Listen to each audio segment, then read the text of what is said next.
Good evening. Welcome to the November 18th Pitt County Commissioners meeting. We welcome you. Thank you for being here this evening. I'm going to call our meeting to order. Let's have roll call, please.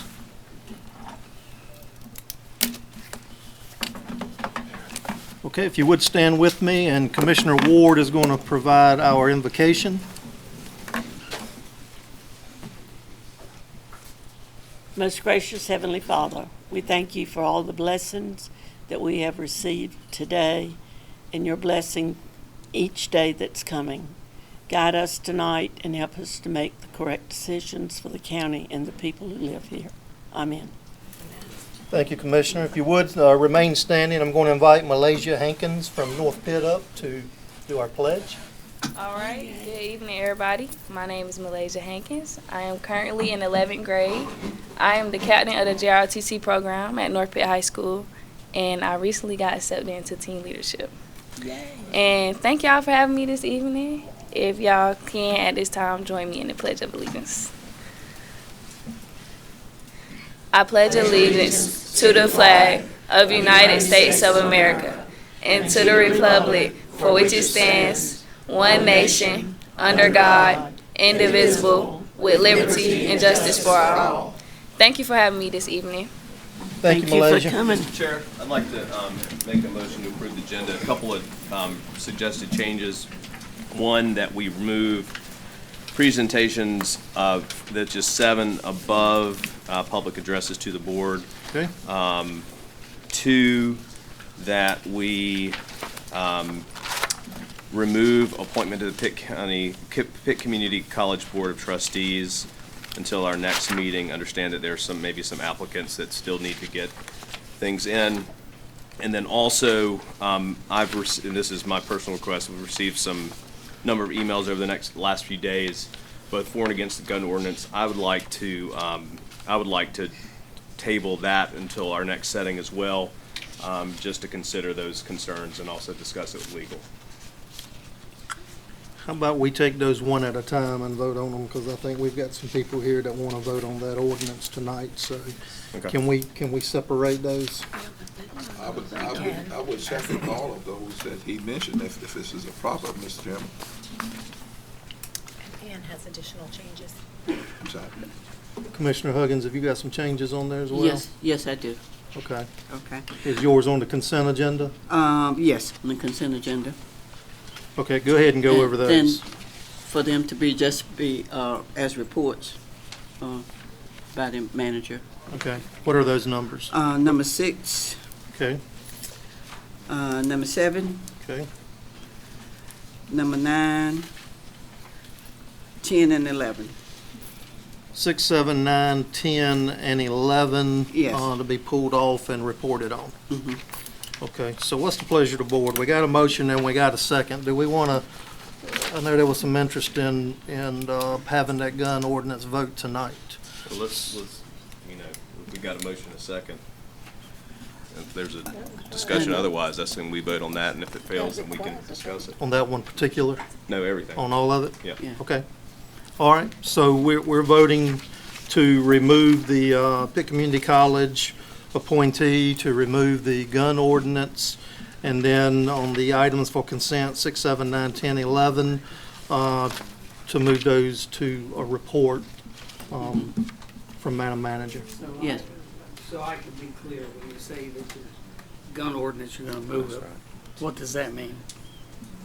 They want to remove it from the agenda. And vote on it at a later date. So we can, I'm ready to vote on it I tonight. am too. I think we need to settle it. well, There's Okay, so we can just say no then, when you, well, and then we'll pick it apart from there.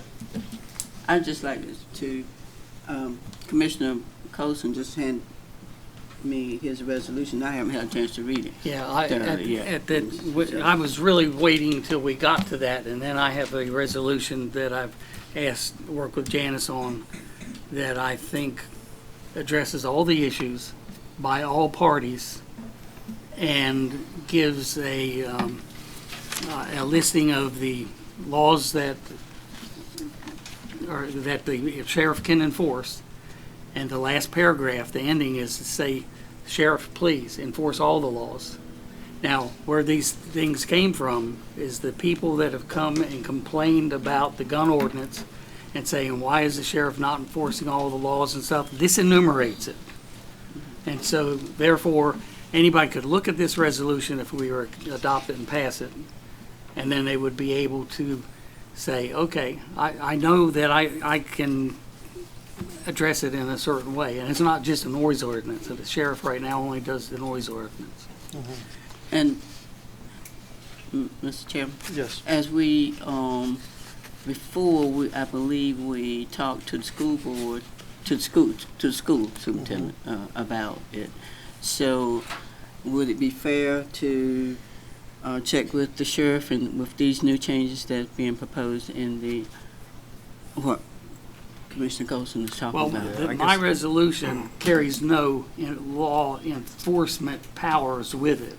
All it does is recognize that there are people out there that have been threatened or feel afraid, but also gives equal weight to us acknowledging that gun owners have a right to use them in a responsible way. And then, again, enumerates some, if not all, of the other provisions that the sheriff could enact, and then finishes off basically saying, Sheriff, will you please enforce all of these? So, it's not the ordinance. It's a parallel to the ordinance, such that I'm going to say gives equal weighting to everybody. In fact, I summarized I'm going to take up some time here. In resolutions where they have all the whereases and so on and so forth, people get lost. I get lost. Janice knows that one of my talents is I summarize things. And so I've got something that's about as quarter long as this, but it hits the points. So, So I don't want to take this thing off. We've been talking about this ordinance forever. so I guess the reason that this is a second reading, it passed last time. I received emails from constituents with some legal questions. I think they need to be looked into. And Commissioner Colson, your ordinance, and I think this is something worthy of maybe I think this is maybe something we could consider tonight. I'd be willing to take the residential off, the ordinance off, and consider this instead and still have that discussion because it may inform it. But the issue, I think, is that there's some legal claims based on some of the emails, and I think there's also a question about whether or not we could handle it as opposed to a criminal ordinance, maybe handle it in a civil manner. Anyway, I would like, before we take a final vote, which would make it, if it would make it an ordinance tonight, I would like to consider that, just push it one more time, just to let us look into it a little bit more, and then, if it. But Chris, I consider that an affront. I was one of the people that was involved in the first drafting of this 3 or 4 years ago. This has been going on and on and on and on. Now here we are, my last meeting, and you want to bump it off of the agenda. I have a problem with that. I mean, we've certainly kicked this thing around quite a bit. I'd like to vote on it myself.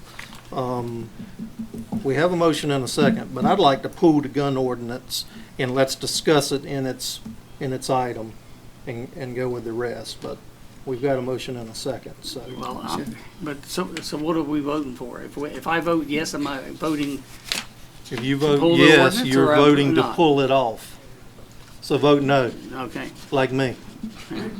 Yes. clear enough. That's what I want to. Okay. I just want to make sure I don't hit the wrong button. Okay, One is So- yes. so, And, I am old, you and know. Mr. Chairman, they can Yes. vote yes like Chris, right? correct. That's Right. So a One vote is yes to- would be to remove the Pitt Community College appointee, to remove the gun ordinance, and then to take items for consent in 6, 7, 9, 10, and 11, and let Madam Manager have some discussion on those. That's what the vote would be. Okay, right. say what? That's right. And to move the presentations. Yeah. Okay, in front. say Clear as mud. one would be yes. One would be in Yes for favor to everything. remove all that. Yes, one would be yes. Right. Hopefully Okay. you all will vote like me and vote 2, Two would be no. so we can move on with this thing. Let's go. All Okay. right, let's vote. Call for the vote. Okay.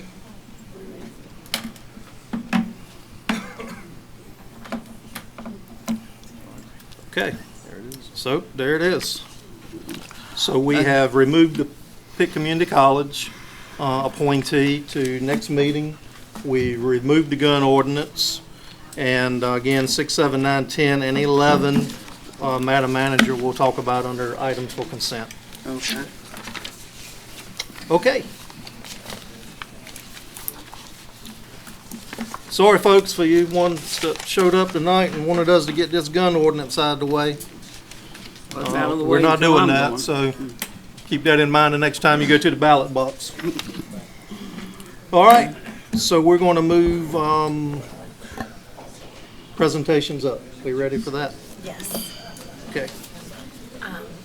We just need a motion to approve the 2 resolutions for Commissioner Ward and Colson. Okay. If you would, vote on those make the motion. resolutions. Second. Thank you. And the first thing we have is Employee of the Month.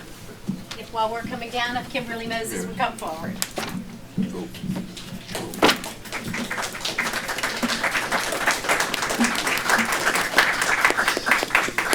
do Employee of the Month first. I can have you see it right on the left. This is one of my favorite things to do each month, and this month was a particularly exciting one. Several years ago, we started an Employee of the Month program where peers nominate each other, and then a group of peers review all the applications and select an employee each month who they look up to, who models all of the values and ideals that we embody in Pitt County government, and inspires their coworkers. So this month, our Employee of the Month is Kimberly Moses. She was nominated for her exemplary work ethic, and her nominator said Kimberly consistently ensures that the health department complies with all policies. She's known to come in early sometimes and stay late sometimes. She's always willing to assist her colleagues with their deadlines. Her dedication and hard work do not go unnoticed by her coworkers. They say Kimberly is very knowledgeable when it comes to policies and procedures. She provides precise feedback for any situation, and her expertise is invaluable to the team. Her positive attitude and reliability are infectious, which foster a motivating environment for everyone around her. And it goes on and on. So with that, I am thrilled to present to Kimberly Moses with Public Health a certificate of recognition, which reads Employee of the Month for November 2024, presented to Kimberly Moses, Public Health, in recognition of your dedication and exemplary service to Pitt County government and the citizens that we serve. Mr. Chairman, if you will present that. On behalf of the Board of Commissioners, congratulations. Thank you for all your hard work. And we will also provide you with a direct deposit of $100 to thank you for your service. Congratulations.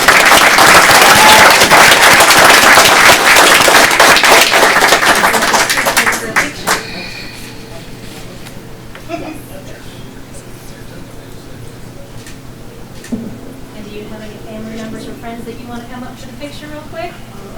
Come on. She's got a cheering section in the back that I would hate to miss out on. Okay. Come on. They're coming. Can we do one more picture with some family?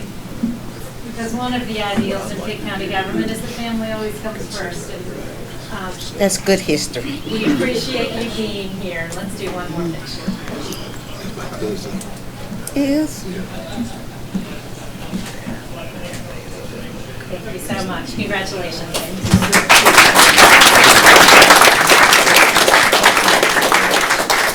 Next on the agenda, if Commissioner Ward would come around.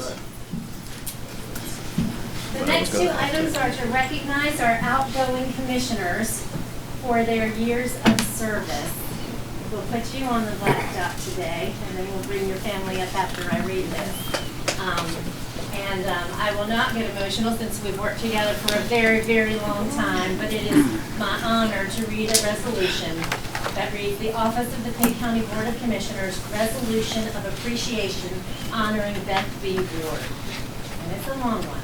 It reads, whereas Beth B. Ward served faithfully and honorably as a Pitt County Commissioner for the past 25 years, from December 1999 to December 2024. And whereas Beth B. Ward served as Chairman of the Board of Commissioners in 2003, 2007, 2012, 2016, and 2019. I couldn't get it right. And served as Vice Chair on 2002, 2006, 2011, and 2015. And whereas Beth Ward was the first woman to be elected as chairman of the Pitt County Board of Commissioners. And whereas the Board of Commissioners expresses their appreciation to Beth B. Ward for her leadership and dedicated public service during her tenure as a county commissioner. And whereas Beth B. Ward has, through her unselfish service and diligence, exhibited concerns for the overall improvement of the quality of life for Pitt County citizens. And whereas Beth B. Ward always served as a strong advocate for public education, exhibited by her involvement and support of such endeavors as the Education Compact between the Pitt County Board of Commissioners and the Pitt County Board of Education. And whereas Beth B. Ward was a champion for recreation, emergency management, public safety. And whereas Beth B. Ward was instrumental in Pitt County's success in obtaining the quarter-cent sales tax legislation that has been leveraged to construct and renovate K-12 and community college facilities. And whereas Beth B. Ward has been a strong advocate of emergency medical services, in which she helped in the creation of Pitt County's EMS service districts and EMS tax. And whereas during her years of service, Beth B. Ward was involved in various projects, such as the development of a Parks and Recreation Master Plan, the development of Alice Keene Park, the first ever Pitt County Parks and Recreation Department, a new Sheriff's Administration building, the expansion of the animal shelter, expansion of the farmers market, courthouse expansion and renovation, and allocation of $35.1 million in American Rescue Plan funding, securing opioid funding, enhancing the emergency radio and paging systems, and relocating the register of deeds, among many other things. Whereas Beth B. Ward has been an integral part of the success and growth of Pitt County by serving on various boards and commissions. She has served on the ECU Board of Visitors, the Pitt Community College Board of Trustees, the Vidant Medical Center Board of Trustees, the Board of Education as the liaison, the Animal Services Advisory Board, the EMS Oversight Committee, and the Airport Authority Board. And whereas Beth B. Ward will long be remembered for her many contributions toward improving the quality of life in Pitt County for its citizens. And whereas Beth B. Ward earned the respect of citizens and colleagues for her superior work ethic and wealth of knowledge and experience. And whereas Beth B. Ward was a recipient of the prestigious Order of the Longleaf Pine Award in 2020. Now therefore be it resolved that the Pitt County Board of Commissioners does hereby commend Beth B. Ward for providing unselfish, stalwart, and able leadership and diligent service to the board and to the citizens of Pitt County during her tenure as Commissioner. Adopted this the 18th day of November, 2024, signed by Mark C. Smith, Chairman, and attested by Kimberly Hines, Clerk to the Board. If Mr. Chairman, you will present that. Commissioner Ward, it's been an honor to serve with you. Pitt County has been fortunate to have your leadership.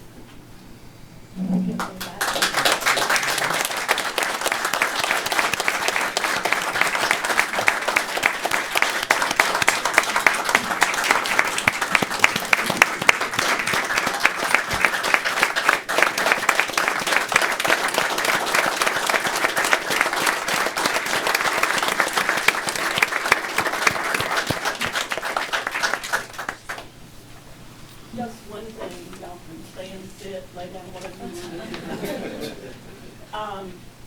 This has been a real learning experience for me. I've been an educator as long as I can remember, and getting into this vocation almost, which is if you do the job, you have a lot to do besides sit up here once a month or twice a month or whatever it is. And you all have some great leadership and guidance, and it makes all of our jobs easier, but it's great to serve and to work with Pitt County. Thank you all.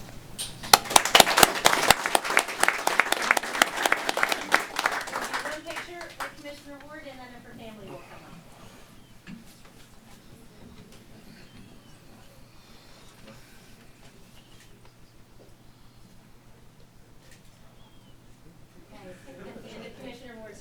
come forward for one more picture. Come on, Jane. She brought the crew tonight. Really excited themselves. But I like that.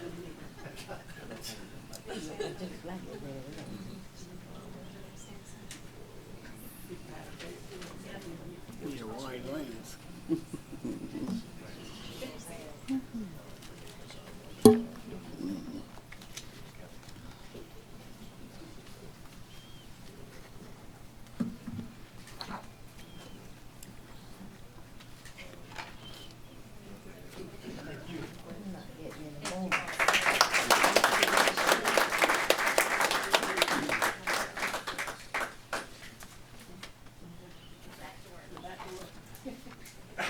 And if we could ask Commissioner Tom Colson to come down.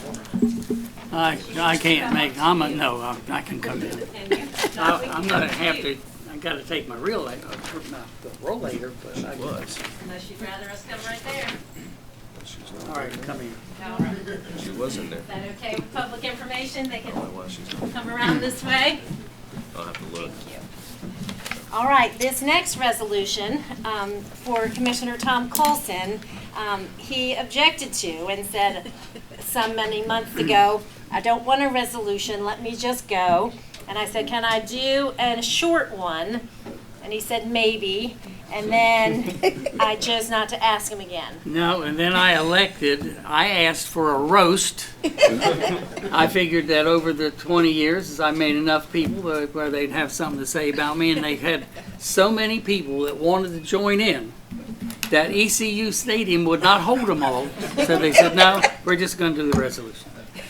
So, not to minimize the accomplishments, but short and sweet upon your request. This resolution reads, the Office of the Pitt County Board of Commissioners Resolution of Appreciation honoring Tom Colson. Whereas Tom Colson served faithfully and honorably as a Pitt County Commissioner for the past 20 years, from December 2000 to December 2008, and again December 2012 to December 2024. And whereas Tom Colson served as Vice Chairman in 2020 and Member Pro Tem in 2019, 2023, and 2024. And whereas the Board of Commissioners expresses their appreciation to Tom Colson for his guidance, leadership, and commitment to service during his tenure as a county commissioner. And whereas Tom Colson has, through his unselfish service, attentiveness, and devotion, exhibited concern for the overall improvement of the quality of life for Pitt County citizens. And whereas Tom Colson has always served as a strong advocate for animal services, law enforcement, education, and vocational training.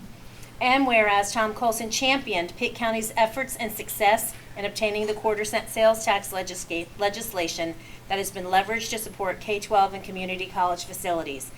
And whereas during his years of service, Tom Colson was involved in various projects, such as the expenditure of $35.1 million of American Rescue Plan funds, the development of a new welding building for Pitt Community College, assuring funding for school resource officers in every school, a new sheriff's administration building, courthouse expansion and renovation, expansion of the animal shelter and farmers market, enhancement of the emergency radio and paging systems, expansion of broadband, and most recently, the approval of a veterans treatment court.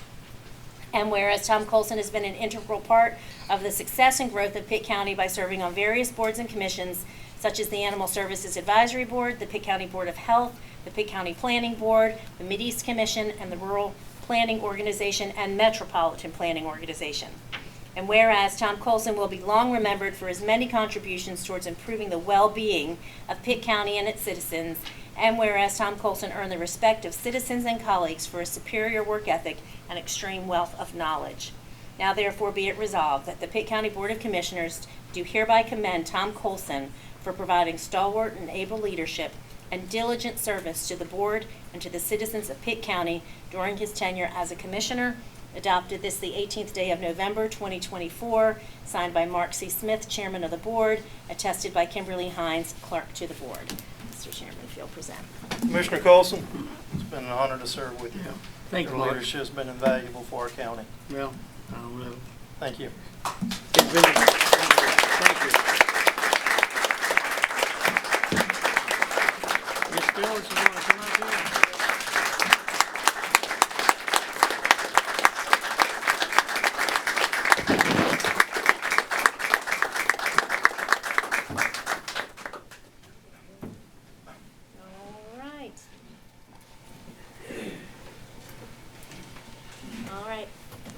Phyllis? Yeah. For the family shot.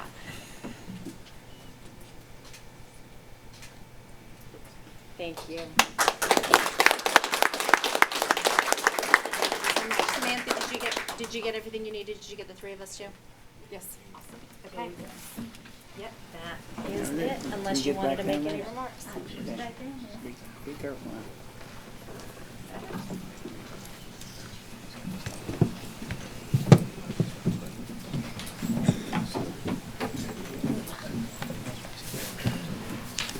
Two long things. And then you're up to number 4, the presentation of Department of Health and Human Services. Okay, Madam Manager, I think we are to number 4 on our presentations. I'll let you take over from there. We have a presentation if Robert Cochran with Department of Health and Human Services is present. This is a presentation on a restoration program proposed at the Pitt County Detention Center for information for the Board of Commissioners on a special project that Sheriff Dance has been working on with the Department of Health and Human Services. We appreciate the crew coming from out of town to come and speak with us this evening, and I will let each of them introduce themselves, if you will. Great. Thank you for having us. I'm Dr. Bob Cochran, the Statewide Director of Forensic Services at the Department of Health and Human Services, and I'll let my colleagues introduce themselves. Hi, I'm Dr. Anna Abate with Recovery Solutions. I am the Program Director for NC RISE, the restoration program. Good evening. I'm Dr. Steve Peters, a consulting forensic psychologist with North Carolina Department of Health and Human Services. Good evening. I'm Dr. Donald Sawyer. I'm Vice President with Recovery Solutions. And again, I want to thank the board for allowing us some time to speak this evening about the Capacity Restoration Program, something we're very excited about. In partnership, as you indicated, with the Sheriff's Office, Sheriff's Dance, and the Pitt County Detention Center and Recovery Solutions, the Department of Health and Human Services has funding to support 3 capacity restoration programs in our state.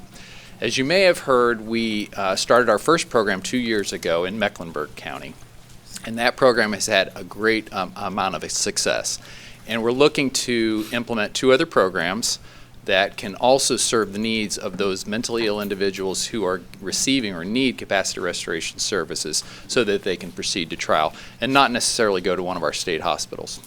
Despite 4 of us being here, I will keep this brief in 10 minutes, so no worries there. But we want to be available to any questions you might have as well. Do I just click this? There we go. Easy enough. So the whole purpose of having these restoration programs actually serves multiple goals. We have a crisis in our nation with capacity, or as some states call competency to stand trial. There have been an influx of courts ordering evaluations on individuals and individuals subsequently needing restoration services. And it has just created a huge backlog, and it's jammed up our hospitals, which historically have been the only place we provide restoration services. North Carolina is not alone, and we're trying to do some innovative things to address this problem, such as these restoration programs that have been successful not only in Mecklenburg County, but other parts of the country as well. I won't read all of these goals, but we're trying to get people out of jail quicker so they don't have to sit, wait for that hospital bed, or wait for their case to proceed, but we engage them much quicker with services so that they can get the improvement they need to go on to their trial or their plea agreement and get their case moving. It's a huge cost savings as well. It's really a win-win for all the systems, the jails, the hospitals, and the courts, which are also struggling. I put up this slide here just so you can kind of see over time, these are each of the last 5 quarters, how long it takes someone to get restoration services in one of our hospitals. Our hospitals are limited. We serve civil and the quote-unquote forensic patients. And these numbers on the far right column are the most recent wait times. And as you can see, the orange line is Cherry Hospital, which represents this catchment area in Pitt County. And the wait time is very long. And in fact, it's even been higher than that. It's been trending down the last couple of quarters. But the wait time to get into the hospital is many, many months. And these people, unfortunately, they'll sit in the jail, they'll be very sick, oftentimes quite psychotic and not thinking rationally, and they're not getting the services that they really need. And again, it's just creating a hardship on the jails, it's creating hardship on the defendant, it's delaying the case in court, and so on. So we want to improve that. It also has, not only keeps them in jail longer, it delays them getting treatment, and many of them have behavioral instability and behavioral problems, and that only gets worse while they're in the jails. And then the jails, again, you know, they're not mental health clinics, they're not hospitals, they're not equipped, understandably, to handle some of the struggles that many of these individuals have. And sadly, many of them repeat the same kind of criminal offenses that got them there if they're not engaged in treatment, and they just leave the facility without the help they need. I'm going to turn it over to Dr. Abate now to talk about the specific program, NC Rise, that has started in Mecklenburg County. Then I'll wrap up with some funding issues. Thank you. Thank you again for having us. I'm going to talk very briefly about what the program looks like in Mecklenburg and what we plan to do in Pitt County as well. So we have a day treatment program, which means that we provide programming and treatment to our residents and to defendants Monday through Friday, generally kind of most of the day. We do a combination of group treatment where they're getting mental health specific treatment. This could look like cognitive behavioral therapy, anger management, substance use treatment, as well as very specific capacity restoration services in both the group and individual format. And so this means that they're able to learn about the legal system, talk through it in group settings, and then have individualized treatment where they can talk about more case-specific things as necessary and any barriers they may have to their capacity. And so this is really great because we get them into treatment pretty quickly and get them rolling in these groups and individuals and provide a lot of opportunity for treatment to help restore them for capacity. And we do this in a multidisciplinary team. So our program includes the psychiatric care, so we have a psychiatrist who provides medications as needed, specific for the individual's treatment needs and treatment goals. We have a psychologist, a forensically trained and licensed psychologist who provides the evaluations and keeps track of their progress with capacity restoration. We have mental health clinicians who are providing the treatment every single day, both individually and in groups. And we have a nurse on site who will also help provide any medication education and make sure that their medications are working appropriately and answer any questions they may have on that half. We also, because it's a tight group of folks in our program, we do a behavioral program and an incentive program, which is really, really cool because it provides this positive reinforcement for engaging in our program. So not only do they, of course, get through their case a lot faster, but they earn points for attending our groups and engaging in treatment, and then can use that to sort of get some extra treats and rewards, which works really well with behavioral management and, again, having that engagement in treatment. And so we work really well with our jail staff and detention centers. We work really well with the state. And we've been doing this program in Mecklenburg for some time now, and it's been, in my mind, going pretty well. And so these are some metrics for Mecklenburg specifically so far. We'll probably have some more by the end of the year as well. But currently our average days to restoration is 48 days. And so this means from the time that they enter our program, which is day one, and they start treatment immediately, to the day that a psychologist has determined they are reached capacity. We will generally hold them a little bit longer in our program if needed, so the court can make a ruling, but 48 days, which is pretty great, only about a month and a half. 82% so far have been restored to capacity overall. And then 72% of those individuals were restored in less than 60 days, with 93% restored in less than 90 days. So overall, we're able to restore people pretty quickly. And I'll just add to that last point and put it in perspective. When an individual waits many months to get to the state hospital, to get to Cherry Hospital, they're on average there between 4 and 5 months for restoration. That's compared to 48 days. So this speeds up the process by getting that engagement quick and early while they're in jail. So I don't think I can understate the importance of that. And when you keep them out of the hospital, we then have the beds available to treat those who need hospital level care. I'll just quickly mention we have community programs as well, 3 community programs, Wake, Mecklenburg, and Cumberland County, because our idea is to provide the services that an individual needs clinically, not just put everybody in the hospital. Some of them don't need to go in the hospital. They can get restoration in the jail, and some of them can be, if they're released on bond, go to the community and get that care. So we want all 3 levels of care available. So that's what we're trying to do with these programs. I will end on some good news. It's not going to cost the county anything. There's the bottom line.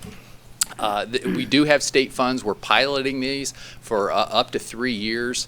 I have every reason to believe, based on our local data as well as nationwide data, that these are going to continue to show a great success, and we're going to get recurring funding and continue them on, hopefully indefinitely, and do other initiatives too. But these are really important, these detention-based programs, and we're really excited again to partner with the sheriff and to implement this soon in Pitt County.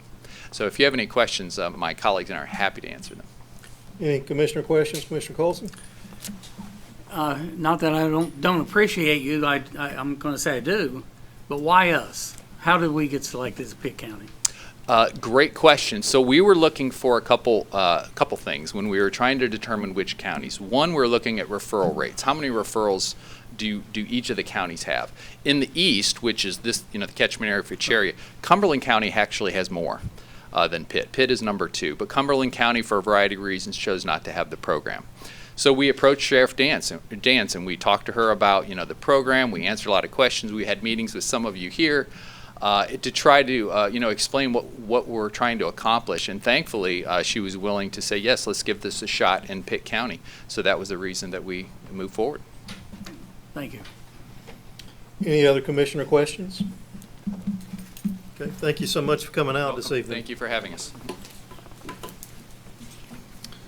Okay, next item is our public hearing. I'll invite Jonas up. And this is the Timothy Moore. Do we need to jump back to the public addresses? Yes, because it was after presentation. Sorry, I'm getting ahead of myself. Public addresses to the board. So we've got the public addresses to the board. Mr. Chairman, we have a number signed up to speak. If you want the attorney to read the statement, and then I Please. can run through your names. Mr. Chair, Pitt County welcomes all comments on matters of public concern. Each speaker will be allowed up to 3 minutes to speak. A total of 30 minutes is set aside for public addresses to the board. Please state your name and address prior to speaking. She's signed up. First name I have listed is Linda Daniels. Good afternoon, Commissioners, and thank you for having me. Tonight, I would like to speak on the dumpster site, 14 dumpster sites that we have in Pitt County. And Pitt County is growing tremendously, and we as workers are doing an outstanding job because now we have outstanding management, Mr. Jason and Mr. Crystal I work for. And so they're improving the dumpster sites very, very much. And the community is talking about how clean it is and how they like the improvement and everything. And we as the employees, we work very hard because we work 12 hours sometimes, 10 and a half hours. We get a lunch and a break. I don't want to say nothing wrong, but we get paid for it. And so we work constantly. Sometimes we don't take it because it's so busy now. And we're trying to do everything the right way to get everything perfect, so that people continue to praise these sites. And also, we're here today because people always say, pull yourself up by your bootstring, and now everything is gone up, so now we don't have a string to pull up. But if we could get a raise, get a nice raise, then we'll be able to pull up one bootstring, and then we can work out the other bootstring, and then, because now rent is like $1,200, $1,300, $900, so if we can be able to just pay that rent, and I feel like I could get some lamps or something, let the light bill go and, and everything else, and can get that, later. So I'm just requesting on behalf of the workers that we get a $15 raise. Thank you. Thank you. Joe Dixon.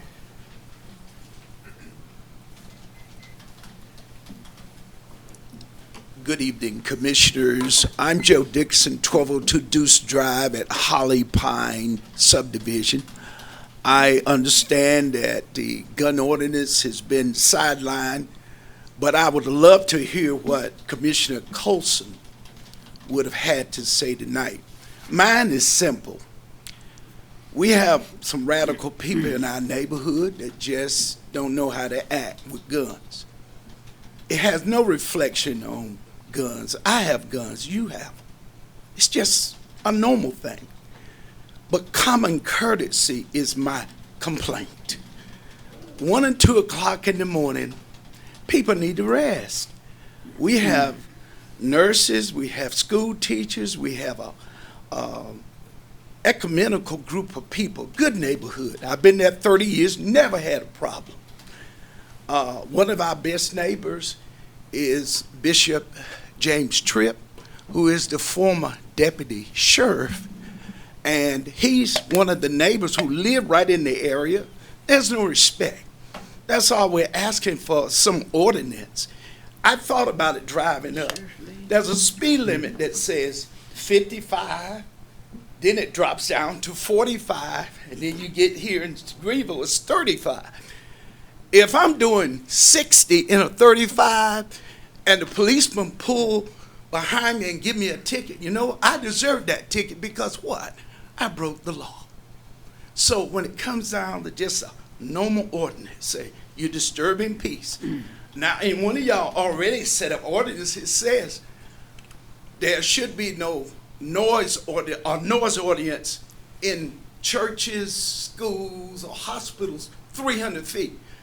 They live less than 25 feet from a church. So we need help. That's all I'm asking.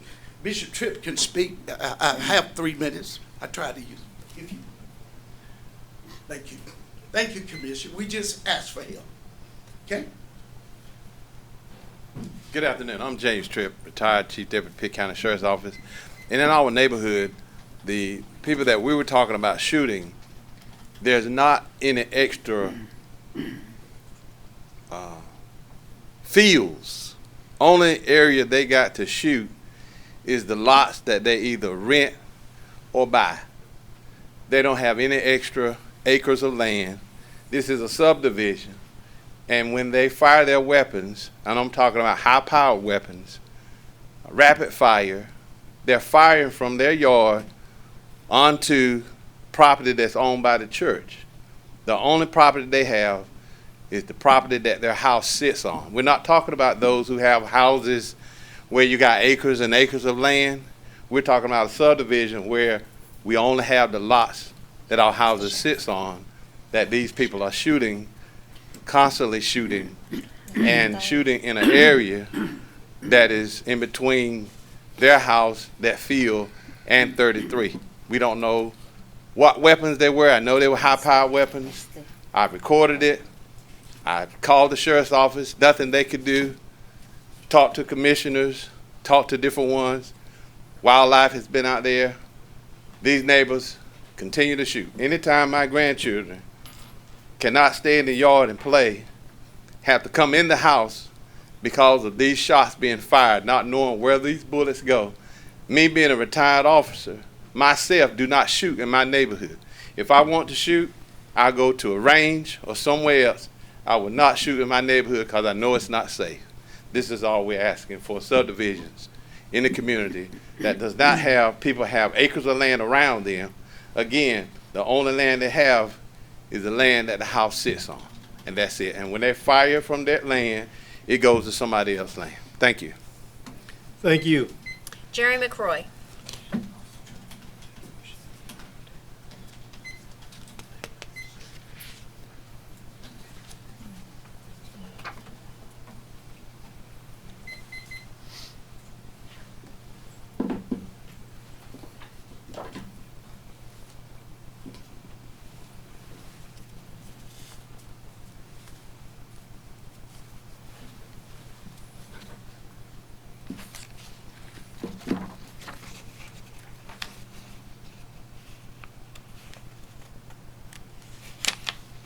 Good evening, Commissioners. Tonight, I am directing my comments specifically to those of you who wish to deny or restrict citizen rights. Your latest attempt to usurp the authority of the U.S. Constitution, step on the well-defined rights of Pitt County citizens, and overstep the power of your position is unacceptable. I'm speaking of your current attempt to undermine the Second Amendment that gives citizens right to bear arms. Thank you to those who are on the side of the citizens. You may see your efforts to further limit gun rights of citizens as a safety issue. Bull.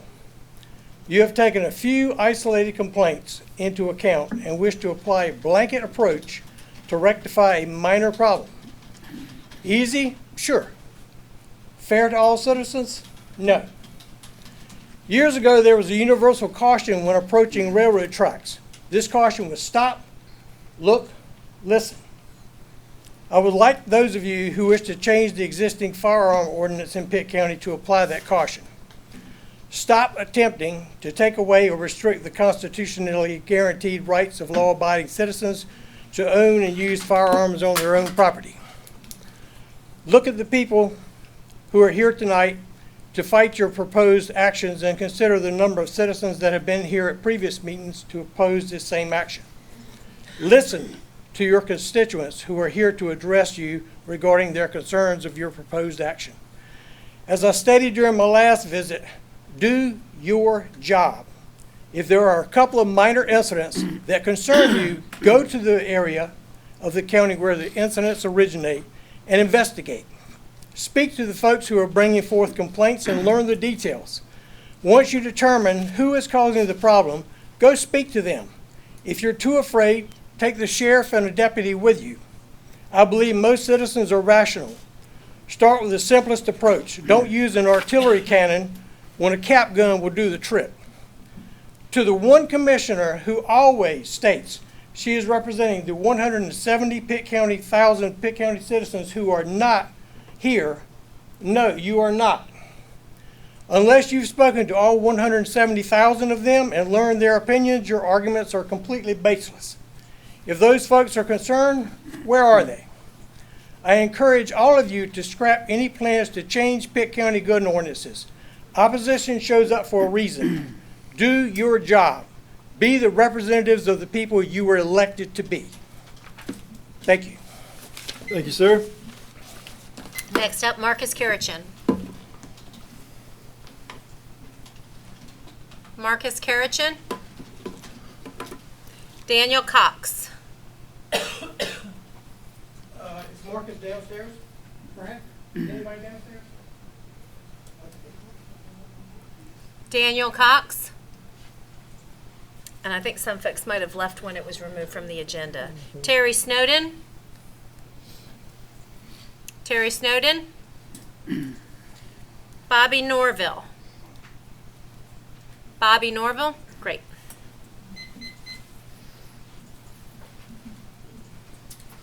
Good evening. I really and truly don't have anything different than the gentleman before me, other than just to reiterate that this, from what I've listened to, this started as a simple noise problem. I mean, it didn't have anything to do with an actual gun problem. So, I mean, a gun ordinance is not going to solve their noise problem. And earlier meetings, there was two deputies come. Y'all had them come and talk with y'all about it. They, if I understood them correctly, had been out there and spoke with individuals that were doing the shooting. And at the time, someone asked a question, you know, was there alcohol involved? And the deputy said no, he didn't think they had been drinking. There was no evidence of that. There was no evidence of them shooting onto another property, that their rounds were hitting in the backyard of where they were at. I mean, so it's all comes down to a noise problem. Maybe you could try tweaking your noise ordinance. Maybe that would give them some assistance. But doing a blanket gun ordinance to cover the whole county for a small problem somewhere else, it just doesn't seem right. Thank you. Thank you. Linda Bowen. Linda Bowen. Chris Cartwright. Chris Cartwright.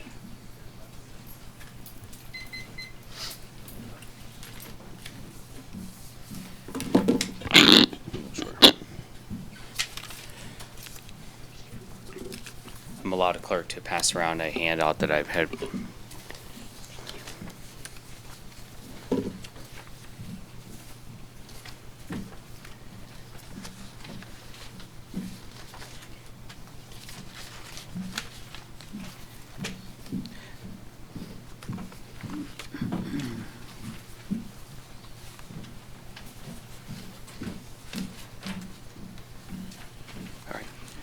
Hi, my name is Chris Cartwright. I am a Marine War veteran, a gun owner, and an advocate for open carry.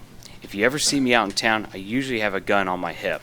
I am also in support of this ordinance because I believe in freedom and that freedom is for all.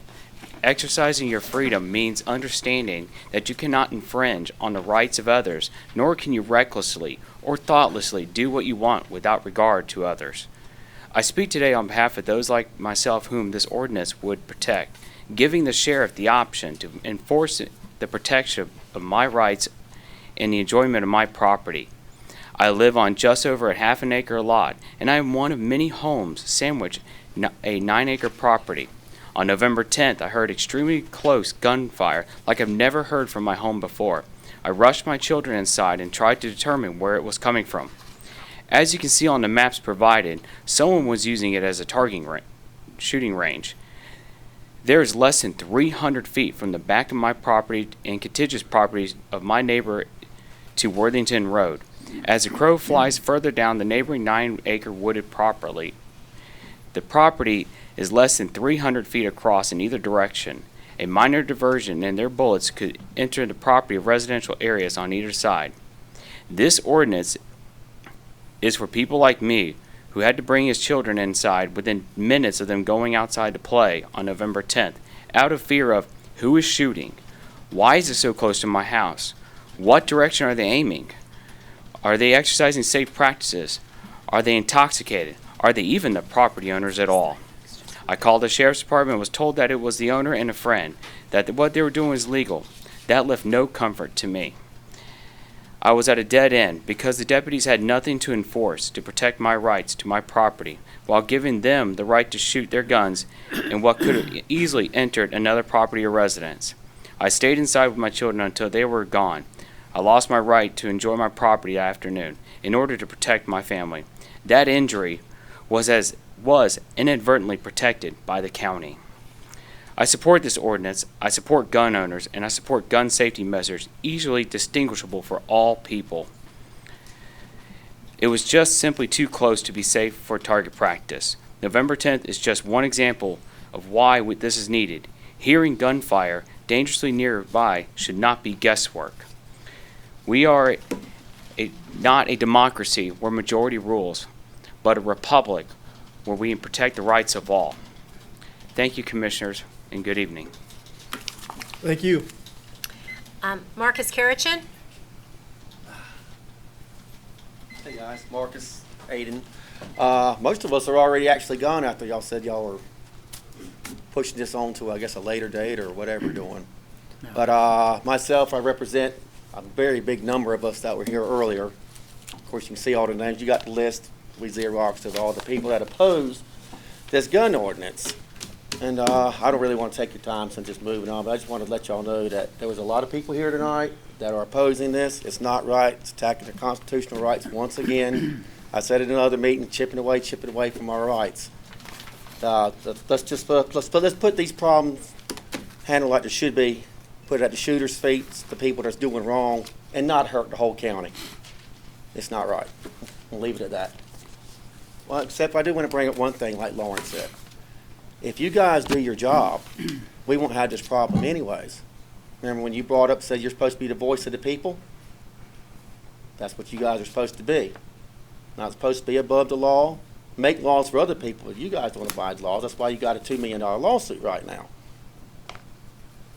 So don't be pushing more laws on law-abiding citizens and everything out here, and they're doing no wrong. Attack the people that are criminals and stuff that are doing wrong, and leave the rest of the county alone. That's all we ask. Just be fair and listen to the people. The people are speaking. The majority has spoken. There's how many? God, we got some hundreds of signatures on these things. How many times we have showed up here the last how many years? Yet this goes on and on and on and tweaked and tweaked and tweaked until hopefully, I guess y'all hope people get tired and don't come out and then go ahead and pass it. Well, we're going to keep on coming. Just ask y'all to do the right thing. Thank you. Thank you, sir. Daniel Cox? I'm good. He said pretty much said what I need to say. Okay, and Terry Snowden?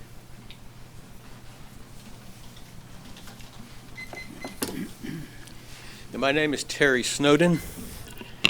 I live over towards the Blackjack area of the community, and I'm here to address the Pitt County shooting ordinance proposal. Even though we were told a few minutes ago it wasn't going to be brought up tonight and waited till we all got outside and then you bring it up. All right. The existing law does exist to take care of and deal with noise as well as the reckless use of firearms. At the last meeting, Councilman Williams suggested that the 300-foot measure would be easier to enforce. As a former law enforcement officer, I am here to tell you that it would not. In either case, unless the law officer hears or sees the activity, it comes down to one person's word against another's. He said, she said. Having to be 300 feet, 100 yards, the length of a football field, from another's building, or gaining permission from your neighbor who may not like you in order to shoot on your own property, conduct a legal activity on your own property, will make it difficult, if not impossible, for most to enjoy the sport of shooting. Many people have odd-shaped properties. If this proposal passes, you would have to be 300 feet, 100 yards from each neighbor. In other words, you would need a property that's at least 200 yards wide between neighbors, and most people do not have that. This restriction would make it very difficult to practice and maintain accuracy, a skill that could save one's life in the event of a home burglary, etc. According to the FBI, crime is stopped approximately 3.5 million times a year by armed citizens, more than every law enforcement agency in the United States combined. I have neighbors who ride ATVs that make noise. I also have some that occasionally have parties with music too loud. I know in order for me to enjoy my freedom, I will occasionally have to put up with the sounds of others enjoying their freedom. I believe in live and let live. At the October 21st meeting, Mrs. Gallagher stated that the notice of public hearing was published. The county manager's office received 183 individuals with names and addresses asking to be added as opposed to the proposed petition. None were mentioned as having been for it. At the November 4th meeting, Councilman Colson said that hundreds had contacted him opposed to the ordinance, and only 3 were for it. The council says it wants input from the public. Well, of the comments given at the public meetings, as well as those received remotely, almost all were against the ordinance. I know this is not everyone in the county, but it is a good representative sample of the will of the people. So, if you are really here to represent the people, then I know you will vote against this measure. Thank you. Thank you, sir. I'm Gary Leonhardt.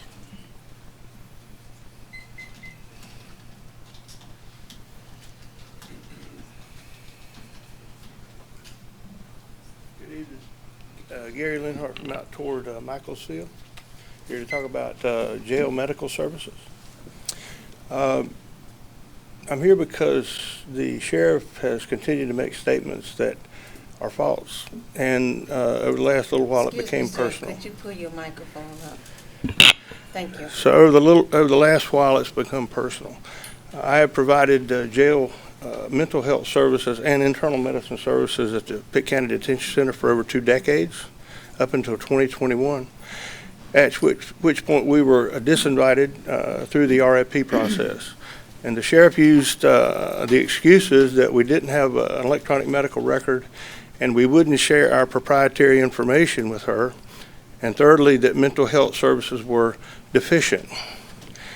I take issue with that. So let me share with you my thoughts. She says with her comments that I am incompetent or lazy, or maybe a combination of the two. And I take issue with all that. None of the above is true. My credentials are, I was a first graduate at ECU's Internal Medicine and Psychiatry Residency Program.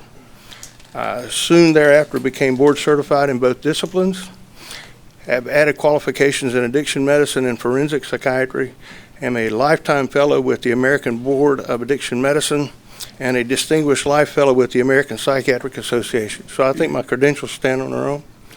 As far as laziness, you probably don't know that in 2021 of 96 health jail systems, the Pitt County Detention Center was determined as #1 in the state. And why would that be? Because over the 18 months preceding that announcement, I had seen about 389 MAT patients. I went back and counted them in my logs. We were recognized through DHHS and Trillium for our expertise and for our hard work. And when that news made it to the sheriff's desk, her response was, cricket, cricket, yawn, yawn. She didn't want to hear it, and she certainly didn't recognize it. But she would have you believe that mental health services were deficient at the time. At that time, I had 31 years of clinical experience and 2 decades of jail health experience. And then we had someone, an elected official, with several years of outside looking in experience to make that determination. So I take issue with that.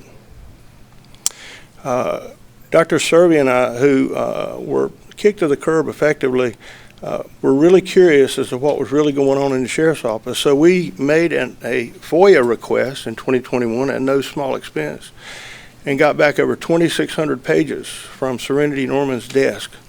And there's some real jewels in there. You should read some of them. I'm going to read you an excerpt from one of her emails. And this was in May of 2021, just before the contract was awarded. And this was intended for then the county attorney. And she said, as we prepare for Tuesday's meeting, please note that the sheriff will not allow ECMS, Dr. Serby, or Dr. Lenhart in the jail at any time after the expiration of the current contract. Why is that? Surrounding ECMS's use of county funds, the sheriff will be calling Beth Ward's office to inquire about an official audit, the state auditor. Why is that? When our costs flatlined for the last 3 years, and we were giving back somewhere between $15,000 and $45,000 per year to the county based on efficiencies, with rare exception. And finally, she said, we will of course provide the public any information that they may request to help them fully understand what you, Scott, Dr. Serby, and Dr. Lenhart, and the Board of Commissioners are doing. So there's all this threatening language going back and forth. Back in 2021, there was a phenomenon of cancel culture, where if an entity didn't like you, they would effectively try to cancel you. And there were no holes barred in this particular setting. Now, the refreshing part of all this is you folks have shown some resistance to that, and as far as transparency and fairness, you have chose to take the RFP process over and execute that yourself, which we applaud. And that's all we're looking for is fairness and be treated with transparency. But I thank you for your time. Thank you, sir. James Satterwhite. James Satterwhite. Skip Martin. Skip Martin. Linda Smith.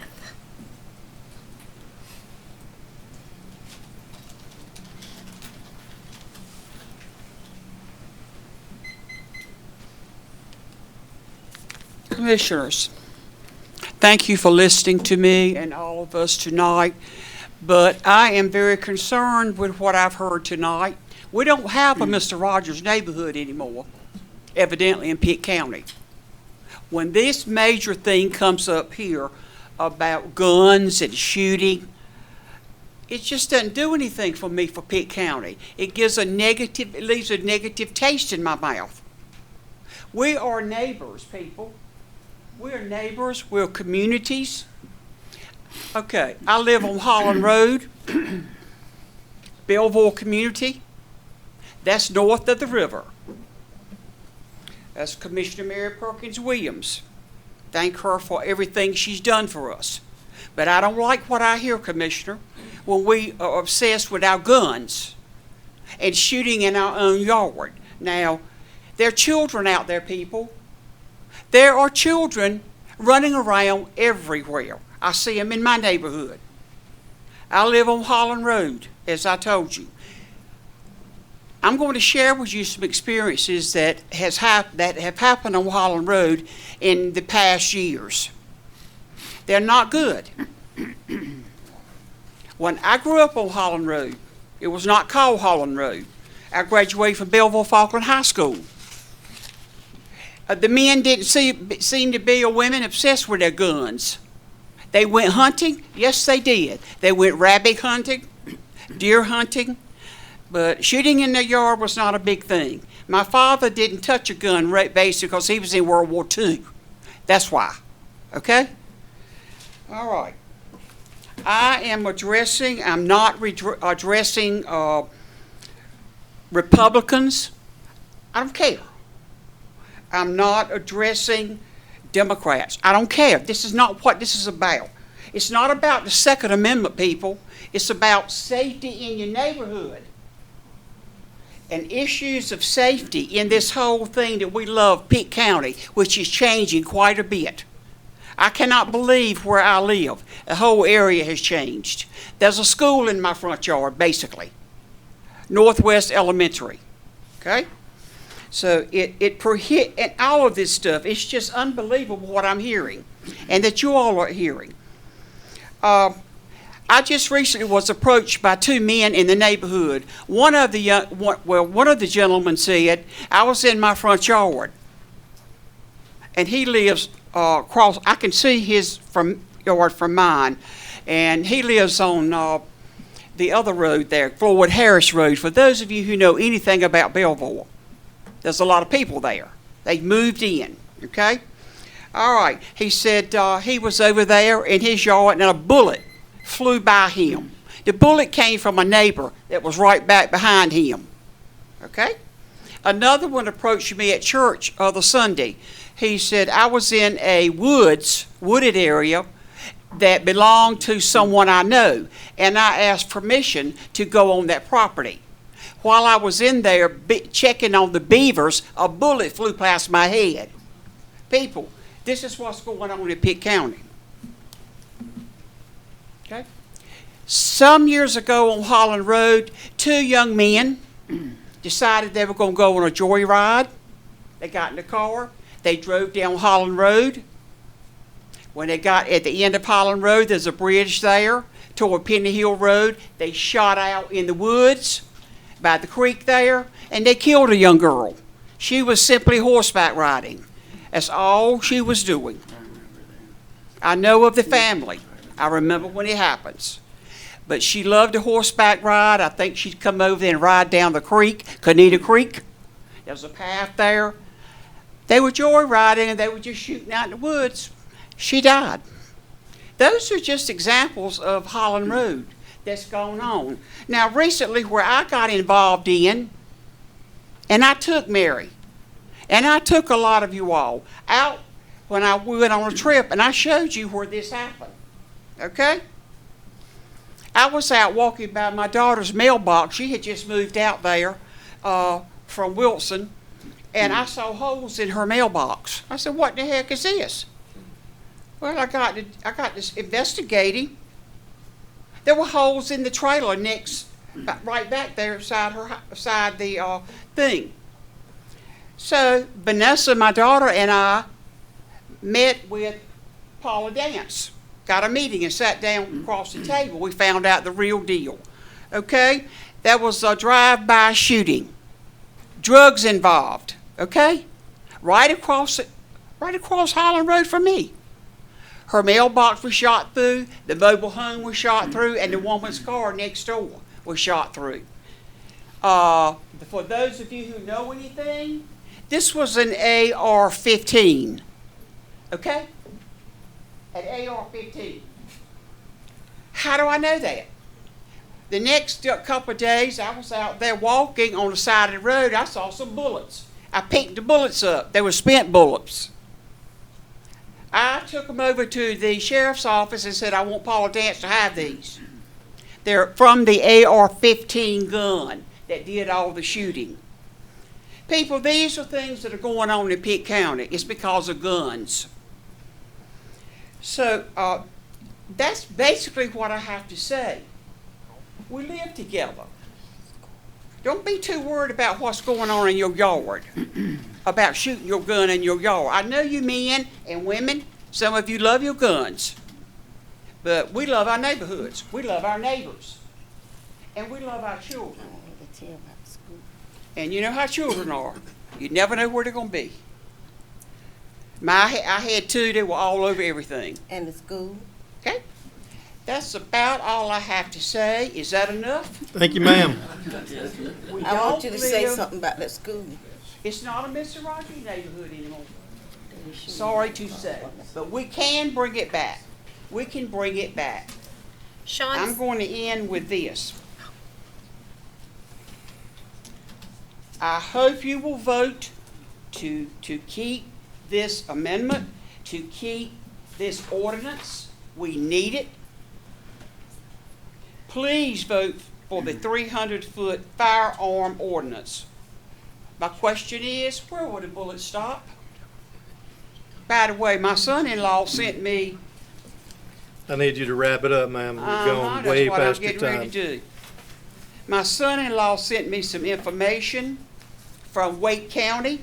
By the way, Wake County does not do 300 feet. Do your own research. Wake County does 300 yards. Okay? That's my question. Thank you so much. Thank you, ma'am. Sean Sorrentino? Mr. Sorrentino? Paula Morris?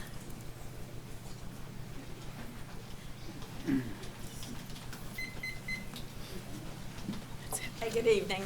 Just I guess to echo a little bit of what Linda Smith said, I was just like to say that I do live out in a rural area. I live in the Belvoir community, and I have become a little less, feeling a little less safe in the area. I hear gunshots all the time. I know people are hunting. That's not a big deal. I grew up with family members who hunted. That's not the problem. The problem is when the gunshots come over onto my property, and I have a little bit of property, and the gentleman she was speaking of was on my property in the woods when the bullet came by his head.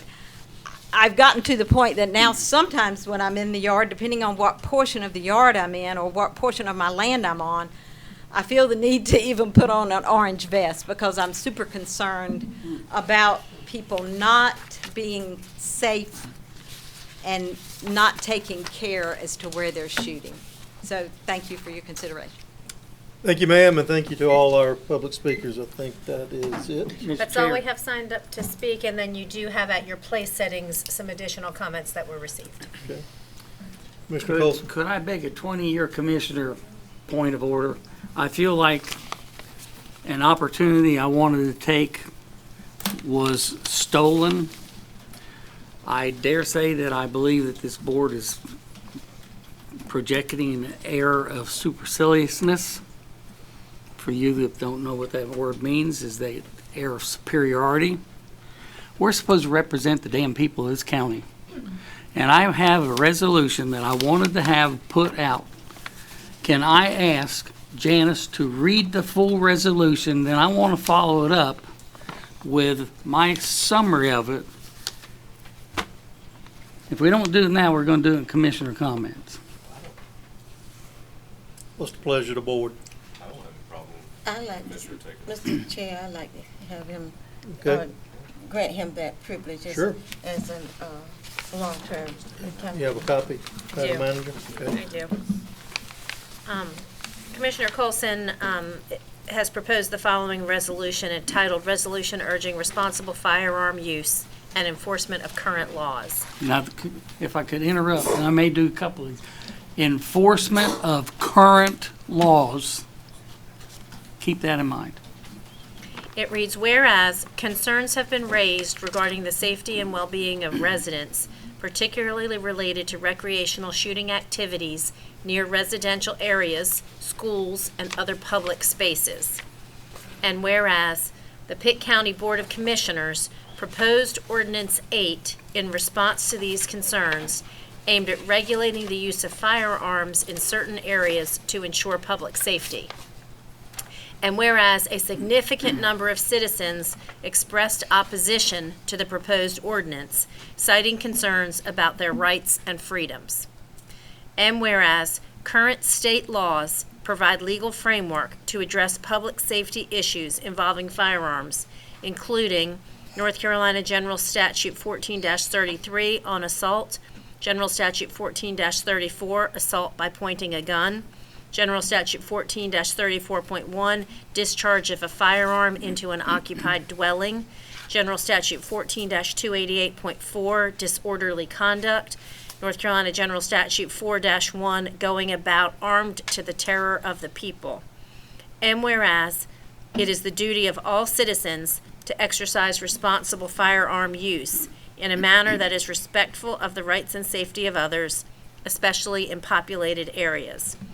Now therefore be it resolved that the Pitt County Board of Commissioners strongly encourages all residents to engage in responsible and safe use of firearms, ensuring that such activities do not endanger others, disturb public peace, or create undue risks to nearby schools, homes, and public spaces.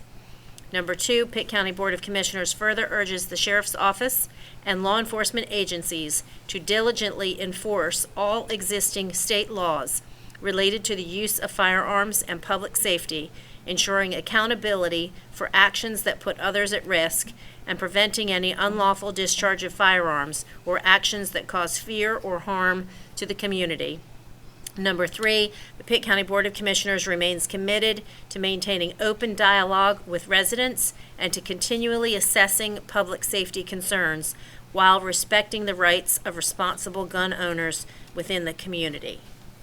So it was my hope to be able to put that before this board so the board could read it, could vote on it. I can't imagine how anybody can object to that. That addresses everything. And so I summarized it because I tend to summarize everything. And Janice, with me leaving, she's going to be annoyed that I'm no longer bothering her with all my summaries. The document is a resolution that my hope was the Pitt Board of County Commissioners would have recognized that we're addressing the concerns about firearm safety near residential areas, schools, and public spaces. It highlights the following main points: encourages responsible, safe firearm use to avoid endangering others and disturb public peace. Urges law enforcement, that's the sheriff. The sheriff has multiple things that she can enforce, not just noise, but she chooses not to. So this resolution is encouraging her, urges law enforcement to enforce existing state laws related to firearm use and public safety, commits to maintaining open dialogue with residents and addressing public safety concerns while respecting the rights of responsible gun owners. The resolution, if adopted, was intended to ensure public safety and accountability for actions involving firearms. So, I don't know whether it's proper or not, but can I have this presented to the board for a vote? Can I make a motion that we vote on this, yea or nay? I'd really like to hear it. I'm sorry that all of the people that left. While this carries no powers of enforcement, it addresses the problem, which is not so minor. There are many, many things that I've learned since then, that there's more than 3. But it also encourages the sheriff to do her job. So I make a motion that we adopt this resolution. I'd second. Manager, can we do that? Well, you've allowed a point of privilege for discussion. I'll defer to your parliamentarian. Sure. Mr. Chair, you can rule on you as the presiding or president officer will rule on whether the motion is in or out of order. Okay, I'm fine with the motion. So we have a motion and a second. You have a hand. I'm sorry, Commissioner Huggins. You have a hand. Oh, Chris. You have a hand there. Commissioner Donnelly. So I want to be clear that to everyone that might want to pull the firearm ordinance was not in any way to detract from the discussion that Commissioner Colson rightly brings to the fore tonight. The fact of the matter is there is a problem with people discharging firearms in close proximity to residences. That is a problem, and it will be a growing problem, and anyone that denies that is living in a different century. Pitt County is a growing county, and this is going to be a bigger and bigger problem. I feel very strongly that we need to take a collaborative process with our community and find ways to stop the problem. and I believe in agreement with Commissioner Colson in hoping that urging responsible firearm use would do that.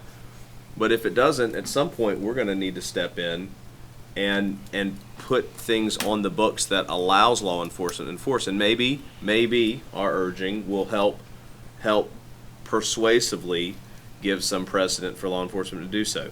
But I think everything that is stated here, that there is a framework. I think it's debatable whether or not that framework has been effective historically, but there certainly is one. And there is a need to restrict not the right to bear arms, but to restrict an unreasonable behavior of discharging a firearm within close proximity in a neighborhood and next to someone's house. And we've heard on multiple occasions with children around. And so there's a problem. We need to do something about it. I'm not opposed to going out there and persuasively doing, what Commissioner Colson suggests tonight. I don't know if it's going to be enough. I don't think the issue's solved, but we've got to try, and we've got to keep trying. Well, So I'll be in favor of this. Well, the intent of it is, again, that we recognize all citizens within Pitt County. Commissioner Williams. I'm very concerned about children.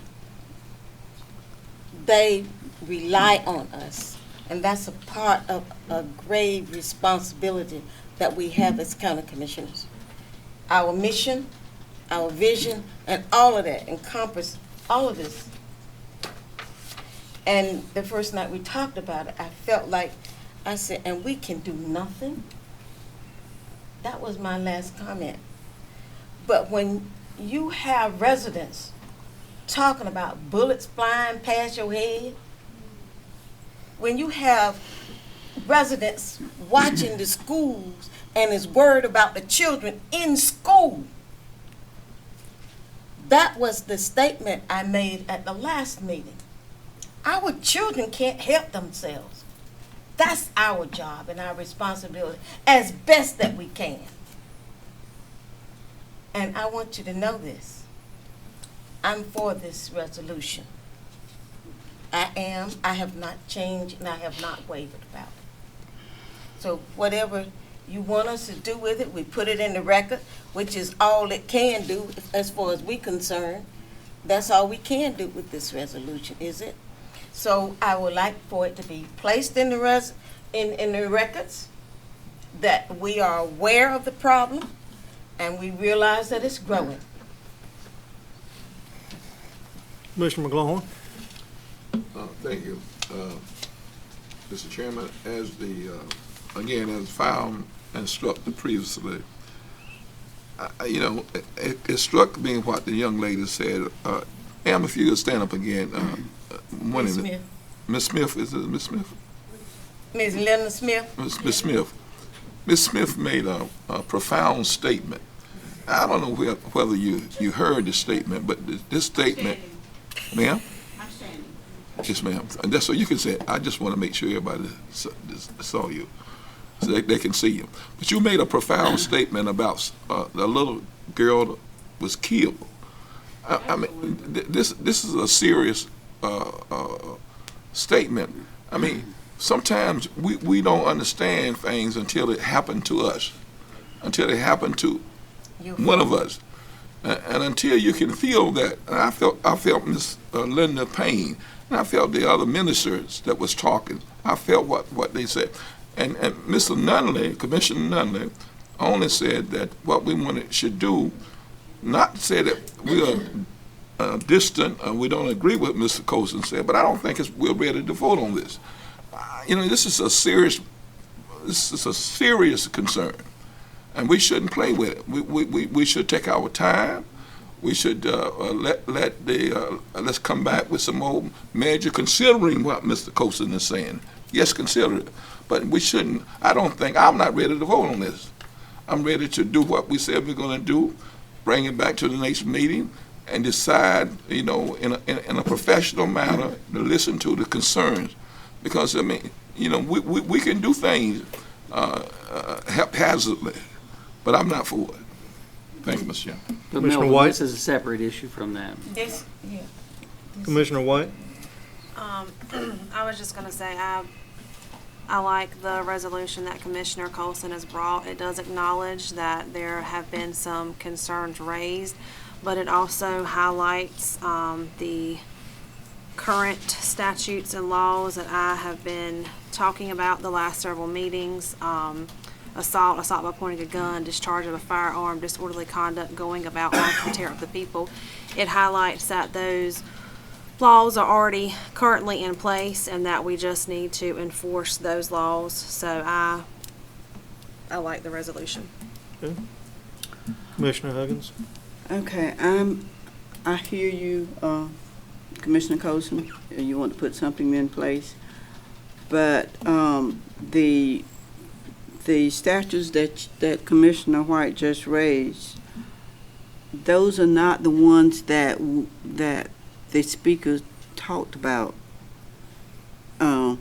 today, Mrs. Smith, Tripp, Reverend Bishop Tripp, Bishop Dixon. They are not talking about assault or pointing a gun at somebody, discharging fire in an occupied dwelling, disorder. They're not talking about those statutes. That's not what they're talking about. So I'm like Commissioner McGawhorn. We've said that we want to look at the total ordinance, and we got to do something. So I'm ready to look at what we decided the first time, bring it back, and come up with a solution, hopefully. Well, you're said, missing a point. This is independent of that. Yeah, I understand. I don't know that you do. Yeah, this is independent of that. Superciliousness. That's exactly what this is. But what does it do? We already have raised the issue that we know that there's an issue. So if you just want to vote to put this in our minutes, it is already in our minutes as being read. Is that correct? We don't have. Commissioner Manager? Yeah, I just read it, so it will Yeah. be reflected in the So minutes it would be that I just read reflected it. in you. But it would not be reflected as a resolution adopted by the board. It Yeah. would be reflected as a proposed resolution. Yeah, so. And it will show the votes, how many for and how many against. Any other commissioner comments? That's just my opinion. Okay. Just briefly, and I know that there's hand wringing over this, but I think that it is worthwhile. There's an argument that existing statutes will address the problem and can address the problem. And there's an argument on the other side, and I believe that there are reasonable arguments to be made on both sides that maybe that is not the case. I do feel that if our board persuasively says that we would like these ordinances and all of the other ordinances to be enforced, and we still have problems, then it further strengthens the case that this is not solving the problem. Okay. Or maybe it does solve the problem. And I think the thing that is difficult with policy is that it is not paint that dries on a wall. We have to meet problems and address them as they arise, and our solutions at some times need to be flexible. And I think this is Commissioner Colson's suggestion. It's not a full ordinance measure, but I don't think it's going to hurt anything. And I think that if anything, it might help. And if it might help, I don't see any problem with it, because I think it's a step in the right direction. And if we need to do something more, we do, because we need to address the problem. That's the key. We address the problem. Any other commissioner comments? Okay, so we have a motion and a second on this resolution. I'll call it a common sense resolution. It certainly makes sense. Whether or not it will actually be able to be enforced, I don't know. But I don't think that anybody can say that anything in that resolution is a bad thing. If it helps, wonderful. If it doesn't, then I guess we'll have to move on to something else. down the takes line. away He made a excuses. statement about it, that's all. Yep. So we have a motion and a second. Let's vote. Ready to vote? Yes would be in favor of the resolution. Okay, all right, so that resolution passed. All right, Jonas, we're finally back to you, my friend.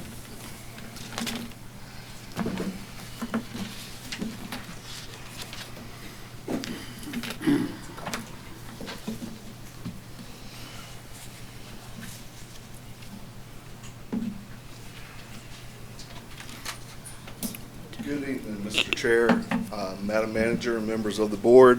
Tonight, we have before you a rezoning request by Timothy Moore to rezone 3.1 acres of his property located on the western side of NC 11 north of his intersection with Staten Mill Road, from rural residential to general commercial conditional district to operate a appliance and general merchandise sales. The map before you shows the general location of the site. It's located just to the north of Greenville's ETJ. Here's a picture of the site. And the existing land use plan does show it as commercial currently because this site is operating right now. The owner of the site purchased this property in '22 and was advised that he could operate a commercial business. However, it's not currently zoned for that business, and hence the reason we are seeking the rezoning. The future land use map indicates that this area is suburban residential. That designation allows for or projects that there will be single-family residences in this area, as well as some non-residential uses, as long as they meet certain criteria such as proximity to a major highway. Kind of skip through those. The zoning map shows this area as being rural residential currently, and the proposed zoning is for general commercial. This district is intended to accommodate a range of retail, service, office, and limited wholesale, and moderate density multifamily residential uses, and in areas that has a access to major thoroughfares, such as Highway 11 in this case. Keep in mind this is a conditional rezoning, which allows for the approval of specific uses with reasonable conditions that could be attached to it. In this case, again, the proposed use is an appliance and general merchandise sales. As part of the rezoning request, the applicant is required to submit a sketch plan. We don't necessarily require a full-fledged site plan by a professional, so this is a sketch plan. If it is approved, then we'll get a more detailed plan by a professional. This site plan shows the boundary of the rezoning, the structures that are existing. There are currently some Connex containers located on the site for storage. They are proposing a driveway and parking area. There's an existing tree line to the north of the property, as well as some trees in other places, as well as the proposed building, which is a 60 by 100 foot building. Pitt County planning staff finds that this request is consistent with the envisioned Pitt County 45 comprehensive land use plan, and that the area requested for rezoning is designated as suburban residential on the future land use map, and the uses in the area are predominantly agricultural with limited residential land uses nearby. Additionally, the site has road frontage on Highway 11 north. We also find that the request is reasonable and in the public interest.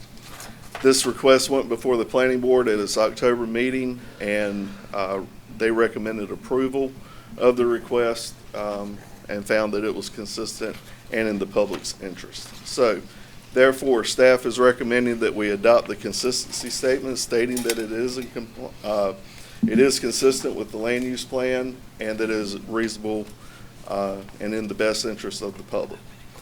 The second motion will be to approve the rezoning request to rezone the property before you with the following conditions. No zoning compliance permit shall be issued until a site plan has been submitted and reviewed and approved.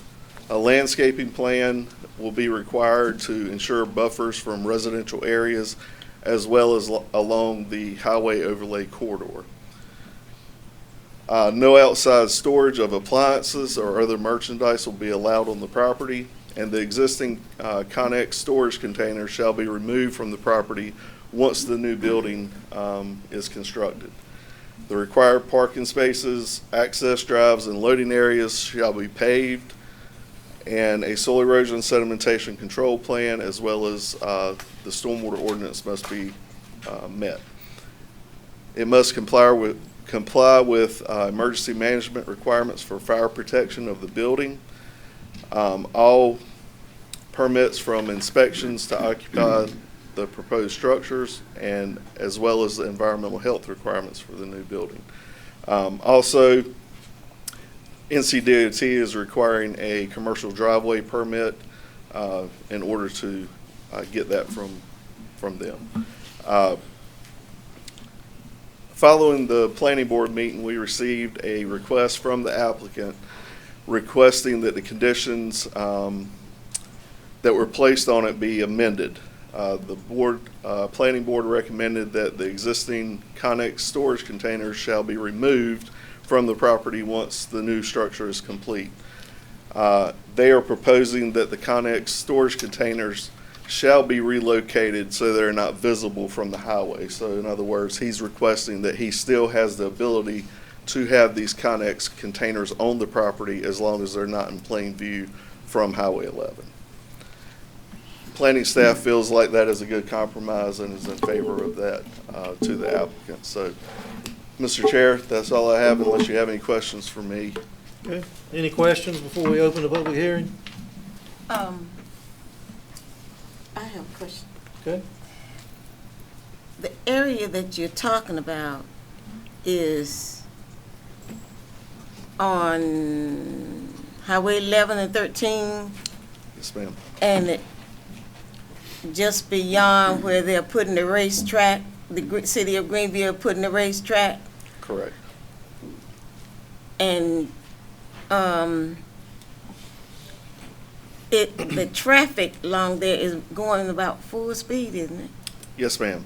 It is 55 in that area, if I'm not mistaken. Correct. What, the access from State Mill, because I've come from State Mill trying to get on 11 and 13 sometimes. Right. It's heavy. So this is on the opposite side of Highway 11 from State Mill Road. So this will be Across on from State Mill. Correct. That's what I was Correct. trying It to will be on find the out. southbound lanes. And that would be part of DOT's review of that driveway permit. If they review it and see that a turn lane may be needed, that will be part of their suggestion So because this it is is not their road. final right now? Correct. Okay. That's what I'm trying to understand. Yes, ma'am. Thank you. Any other questions? I'll have the county attorney read our statement for public hearing.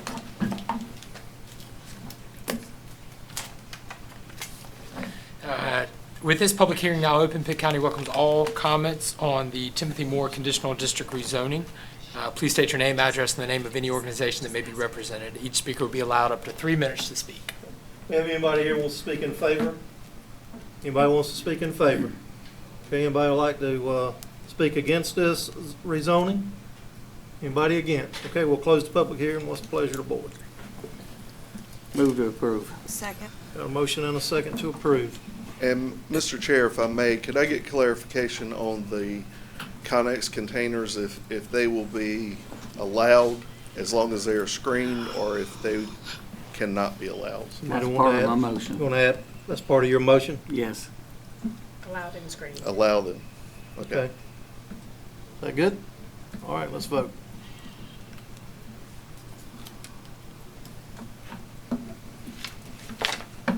Okay.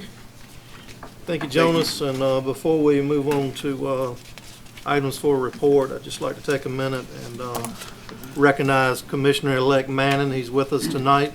Congratulations, and we look forward to working with you. Mr. Chair, could we wish Mr. Hill a happy birthday?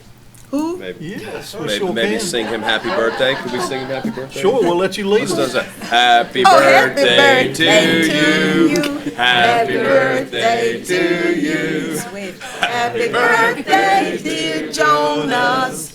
Happy birthday to you. Happy birthday. Thank you, and I'll ask James Rose if he ever got a happy birthday. Don't tell him. Okay, Russell, I'll invite you up for our tax collection report. Good evening, Chairman Smith, Commissioners, Manager Gallagher. This evening, I'm presenting the October 2024 tax collection report. The fiscal year combined tax collection rate through October 31st, 2024 for real and personal property was 66.12%. The combined rate 1 year ago for real and personal property was 65.03%. Pitt County Tax Administration continues to pursue all outstanding taxes using the necessary remedies available through the North Carolina General Statutes. If there are any questions, I'm happy to answer them. If not, it's my recommendation to approve the October 2024 tax collection report as presented. Move to approve. Second. Got a motion and a second. Please vote. Thank you, Russell. Sam, I invite you up for the monthly financial report. Good evening, Chairman Smith, Commissioners, Madam Manager. It's good to be with y'all tonight. Tonight I bring you the October 2024 financial report for the general, solid waste, and the EMS funds. We are 4 months into the fiscal year, or 33.3%. For the general fund, we have collected 45.2% and of anticipated revenues and spent 30.2% of budgeted expenditures. Solid waste, we have collected 53.6% and spent 34%. EMS, we have collected 54.5% and spent 35.2%. If you have any questions, I'll be happy to answer them. If not, it's my recommendation for a motion to approve the monthly financial report as presented. Motion to approve. Got a motion and a second. Please vote. Thank you, Sam. Appreciate that. Madam Manager, we'll turn it over to you. Yes, I have a few items for your manager's report this evening. Your next meeting dates, December 2nd and December 16th in this room. Remind you that on November 23rd from 8 to 2, there'll be a holiday market at the Leroy James Farmers Market. Encourage everyone to attend that special event. On December 5th, from 4 o'clock to 6 o'clock, everyone is invited to attend the Holiday Safety Fair that is put on and sponsored by Pitt County Emergency Management. Item D, wanted to just make the board aware of the Department of Social Services Food and Nutrition Program application processing challenges. DSS has had consistent problems in processing food and nutrition applications in a timely manner. Wanted to keep the board aware of the situation. It was reported to the DSS board and brought to my attention last week. The state was here today to review the situation. They are evaluating all processes and provided the county with a deadline to catch up. We have been very proactive in how we're working with the state in addressing the situation. Pitt County is hovering between 30 and 40% of processed applications for several months. In response, paid overtime has begun for the workers to begin the catch-up process. Sharon Rochelle has also authorized an outside company called Expansion Solutions to provide us with 5 additional FNS income maintenance workers that we can use to help pick up the backlog. She's having, the on-site visit was today, and unfortunately, Ms. Rochelle had a death in her family and will be out the remainder of this week, and so the closeout meeting, which I'll be a part of, has been postponed. She is providing data on a weekly basis to show the progress towards addressing that backlog, and I just wanted to let you all know that issue is happening, so that if there's further conversation, you won't be surprised. Statistically speaking, from November 2023 to October 2024, just to put the numbers in a frame of reference, Pitt County Department of Social Services received 17,527 food and nutrition applications.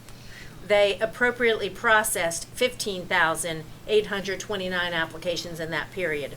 As of the 18th today, there are 2,257 applications pending, and of that number, 1,629 represent the backlog. So Pitt County has a strategy in place to address that backlog, but in the spirit of full transparency, Sharon Rochelle was going to be here this evening and unfortunately had a death in her close family. Did so you she say couldn't be with us. the state gave us a deadline? Yes, we have a deadline, and that actual date escapes me at this point, but the plan is in place to meet that deadline. I'm optimistic that we will. Is it a month or 2 months? No, it's about a week. A week? It is not a lot of time. Mary, do you remember? Mary serves on your social services board. She came to me immediately after that board meeting to share her continuing concern to continue to monitor the numbers, and I don't know if she has anything that she wants to add about it. Do you recall the deadline date by which it had to be caught up? It was about a week. So do you think that's ample time for them to catch up? It may not be. If you remember the demonstration that social service put on one night about cases, some cases takes less time than others. It's a matter of what kind of cases they hit. So it's very hard to tell whether they can, but they're working on it. And with what our manager has done, it should happen because we're bringing in extra. Right. The state isn't asking us if we can do it. The state is telling us we have to get it done. Well, that's what I'm afraid that the deadline. It is a very difficult deadline to meet, and we will make our very best efforts to meet it. I want to remind the board that Mrs. Rochelle did ask for extra help in the budget in positions, and I think we denied it or whatever. We provided it. We provided, and so it was a lot. It's overwhelming. So that's a lot of applications. Yeah, there is a lot of. I have a comment or a question. So let's say with all these efforts we catch up. Is there a danger that all of a sudden we have too many people on? I don't think so, because Pitt County is growing, and if you look at the statistics in the books that I always use those books that we get from the North Carolina Association of Counties, and I look at our statistics as relate to counties and comparatively. We should be able to do it with the ones that we just got the last time, because we did appropriate new positions, didn't we? Yes, but for this particular project, I'm not suggesting, nor has the board added any additional positions. We're authorizing the payment of overtime, and we're bringing in temporary employees just to work on the special project, who will be released as soon as the project is complete. Then we'll have a thorough review of process. That'll be guided by the state, and then the state can help us to implement best practice process so that we should be able to manage it with the existing staffing. So what if we end up having too many? What would that be a nice thing? What would the challenge then be to, what do you do? Do you repurpose those people or what? Temporary ones are not ours anyway. They're not, but there are plenty of other areas within DSS, the income maintenance skills. If we get the food and nutrition backlog perfect and the processes are reviewed and we are overstaffed in that area, then we will review to see where those people could be used efficiently. And if they can't, then we don't spend taxpayer dollars to keep extra staff on hand. We would make our processes as efficient as possible and match our staff to that. I don't have a concern that we will be overstaffed once processes are reviewed. I think DSS, given its increasing caseload and increasing complexity of its caseload, will not find itself understaffed. Thank you. Overstaffed. Yeah, I don't see that we would be overstaffed. It looks like that we are from time to time in trouble in different areas of DSS. So being overstaffed, Not And this a board problem. has asked me to be sure that you are in the loop when those trouble spots arise, and so that's the purpose of including that in my report. Yes, yes. I wanted you to know. And then if there aren't any questions, I had one other thing, Mr. Chairman, if I may add, that's not on your printed agenda. That's just to let the board and the public know that Veteran Services, our Veteran Services Benefits Office, which is currently in the Development Services Building, there was a press release today indicating that they are moving into new space within this county office building tomorrow. They will be closed tomorrow to accommodate that move and resume operations on Wednesday, the 20th. Where in this building? At the, on the first floor, near the DSS entrance. So veterans who currently receive services in the Planning and Development Services Building will now come to the Social Services entrance, where there is a nice handicap entrance if they need it. They'll come into a large, secure waiting room, and then there will be an office suite set aside there for veteran services. The reason we move them is based on growth and needs in the Planning and Development Services Building. It's just to best utilize space until we can move forward with a new administration building. Thank you. That's all that I have. Okay, we'll move on to items for consent. Motion to We have, approve. Was the next- Motion 6, to- 7, 9, 10, and 11. I think there was going to be some discussion. Yeah, you want, Do you want me to explain those first? Okay, item number 6, the detail is found on page 55 in your materials. That's a budget amendment, resolution, and grant acceptance related to a 911 radio console upgrade. Its total value is $1.4 million. $850,000 of that will come from the Emergency Telephone Fund appropriation. And so this was a grant that was requested from Emergency Management to upgrade our 911 radio console system. They'll match it with restricted 911 funds, so there's no ask here for additional county general fund dollars to effectuate significant upgrades in our 911 center. Will this upgrade have the system interchangeable, like, I won't say commingle, that if something happened over here, it'd be easier for everyone to be able to get that? Yeah, not to be confused with our radio communication system. That's an interoperable system. Okay. That was very important to the board, and it is. This is, when you call 911, this is the public safety answering point that answers that 911 call, dispatches fire or EMS, or transfers calls for law enforcement. yeah. Well, and we hope that this will improve our, Yes, we are, Reaction. and you may recall, we are now an accredited center, which is a huge feather in our cap. We had a recent inspection that I know we recognized, the 911 center for 0 deficiencies, and this continues on that path of providing exceptional customer service by having our state-of-the-art equipment. okay. Just want our citizens to know that. Yes, absolutely. And I'll go out of order since we're talking about the 911 center, numbers 10 and 11, you wanted some further explanation on. Those are mutual aid agreements, and typically the way public safety answering points work is there will be arrangements with other jurisdictions that if for some reason your center can't pick up a call, either because all the phones are occupied or it's out of service for some reason, that call will roll over to another center. In Pitt County, for example, our calls roll over to Wilson, and I'm looking at Mike Taylor to correct me if I say anything wrong.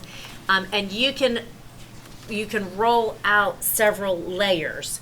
So in this particular case, Alexander County, in the western part of the state, has asked Pitt County to enter into a mutual aid agreement that would make us the 5th line of rollover. Okay. So in Alexander County, it'll go to another county, another county, another county, another county, and then to Pitt County. Okay. The chance of us to get that call is probably minimal, but the burden to accept a mutual aid agreement like this is also minimal, and especially for our friends in the western part of the state who are struggling, we would provide an extra line of call answering for Alexander County. Similarly, with Beaufort County, a little bit closer, but they have asked us to be in their cycle of rollovers. And this is a mutual aid agreement that allows us to do that for Beaufort County as well. Well, that's going to be closer for both of those, a closer rollover. Yes, and truly the distance doesn't matter. When you're calling 911, they're going to dispatch or they're going to transfer you to somebody who's going to dispatch a particular type of call. So the the distance makes sense for it to be close, they might be more familiar with the area, but we can respond according to the same statewide protocols for any county that we have a mutual aid agreement with. And we have the same system in return, so that other counties are our rollovers. Okay, I think that's important for our citizens to know. Yes. And you may have a citizen who has experienced calling 911 and it's answered, Wilson County 911, can I help you? That means we're down, which is a rare instance, or completely busy. But you'll get the same quality of service according to the same protocols for that dispatch. Okay. All right, you also asked to hear about number 7, which is a budget amendment recognizing a donation to the Public Health Department from the Greenville Civic Ballet. And this is not the first time they've done that. They did a particular fundraiser to support women's health, and they have donated those funds to Pitt County Public Health Center. Whenever we have received money that's not part of your existing budget, we do a budget amendment to accept that additional revenue. We allocate it to a line so you continue to maintain a balanced budget. But for this one, we are very grateful to the Greenville Civic Ballet for this donation. Okay. Questions about that? And then the last one that I believe you wanted further explanation about was number 9. And this is approval and purchase and an exemption from bidding requirements under the sole source exception for an Axon interrogation system for the sheriff's office. In her new building, she'll have an interrogation room, and she would like to upgrade the nature of her interrogation room. So she has provided in your packet, beginning on page 81, an estimate for an interrogation system, which involves equipment that's installed within the interrogation room, cameras from different angles. The contract is public record, but I don't want to describe too much about camera angle, and recording, and different features that will help her to be more effective in her criminal investigations, interrogations. There's no new money for this budget amendment because she properly submitted it in our capital improvement plan last January. It was fully funded within your existing fiscal year 24-25 budget, and now she is executing on that purchase that we had anticipated. It will be a significant upgrade to the new Sheriff's Administration building with a state-of-the-art interrogation system that will have ongoing costs in the maintenance of that system. And so you'll see in your package, the contract is a multi-year contract from fiscal year 2026 to 2029, with total contract price being $175,000. The first year costs $35,000, and then $140,000 thereafter. And so because my contract authority as delegated by the board is $75,000, even though this was previously budgeted and approved by the board in the CIP, I don't have the authority to sign a contract at this dollar value, and so it has to come back to the board for your authorization to allow us to execute that contract. And then additionally in this one, based on its dollar value, we would normally have to bid this out. But because this particular product is only available from one source, she's asking the board to approve a sole source exception so she can buy it directly from the manufacturer without a bidding process. So this authorizes that sole source, acknowledges the contract, and authorizes me to sign it if the board approves that. Do you need it tonight? Good. Thank you, Madam Manager. You need it approved now? In the items for consent. I have a motion for items for consent. Move. Second. Got a motion and a second. Please vote. We'll move on to items for decision, and we've scratched number 1. This thing didn't change. I voted yes. Okay. It didn't change. And Mr. Chair, I hate to delay it, but due to those items being removed, we will need to be voted on individually. So if you could run Okay. through 6, 7, 9, 10, and 11. I'm Sure, sorry. okay, thank you. Move Matt. to approve. Can we group them together or one at a time? I'd rather vote on them one at a time if we okay. could. And you could just Okay. say budget amendment and move through relatively quickly. We would just need a separate vote for each. Okay, do I have a motion for number 6? I move to. And a second? Second. All right, let's vote on that. And then we will move on to number 7. Move to approve. Got a motion, I hear a second. All right, let's vote on that. 9, move to approve. Okay, we got a motion for number 9 and a second. Let's vote on that. Number 10. We might be going too fast here. There we go. Were there all This yeses is number and 9. Okay, number 9's on your Move to screen in just a approve. second.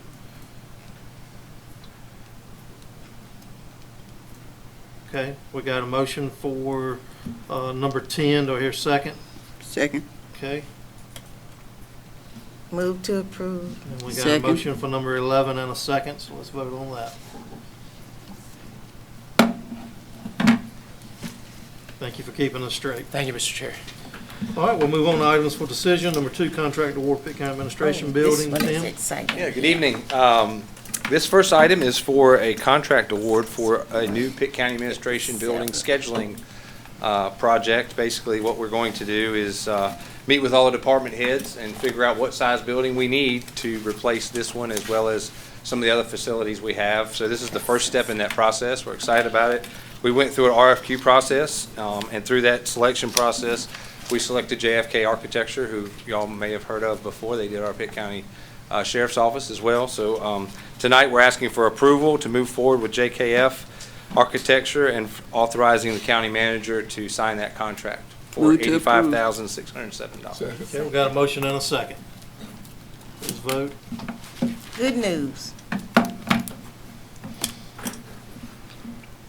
Maybe the elevator will work. And Commissioner Huggins. Okay, thank you. We'll move on to number 3, contract award for Technology Enterprise Center. Move for approval. That's for you, Tim, as well. Yes, this is for work at the Technology Enterprise Center. It's some work that for the upgrades to the pharmaceutical training center there, expansion of that facility. An RFQ process was also done for this project, and the general contractor selected was a Custom Building Company. So we're asking for our authorization from the county manager to sign that contract for $385,050 as well as a 10% contingency if needed on the project. Move to approve. Okay, we've got a motion and a second. Vote on that, please. Thank you. Thank you, Tim. We'll move on to number 4, award contract to operate 14 solid waste convenience sites. Invite John and Jason. Thank you. Good evening. As you know, the county operates 14 convenience sites throughout the county for residential collection and recycling, and we contract for the staff to operate the sites. Original contracts were executed back in August of 2008, and the current contracts are with Trust Denham Group with 5 sites and Holden Temporaries with 9 sites. An RFP was prepared and sent out, and 3 companies did respond. The bid tabulations are attached, and after reviewing the bid tabulations and meeting with staff, staff is recommending a 12-month contract with 2 additional 12-month renewal terms to begin January 2025. Proposals were considered based on benefits to employees offered by the company, past performance, and hourly cost to the county. It is recommended by staff to award the contract to all 14 sites to Holden Temporaries at a cost of $21.45 per hour. The contractor will also be required to pay the site attendants a minimum of $15 an hour. Alternately, the board may award 9 to Holden and 5 to Trust Denham Group as currently allocated. As discussed in previous board meetings, I just want to make this aware that the solid waste household fee may need to be increased with us going to $15 a ton. I'll do my best during budget time, but I just want to make sure that if I do ask for an increase, that will be the reason why. And we'll be glad to answer any questions if you have any. Any questions? Okay, Commissioner McGlowan? Yeah, Mr. Denver, you have 2 contractors at present, right? That's correct. I'm suggesting that we maintain those 2 because I think those have been in existence for a while. That's correct. And we haven't had any major problems with those. I think some concerns, but nothing overwhelming.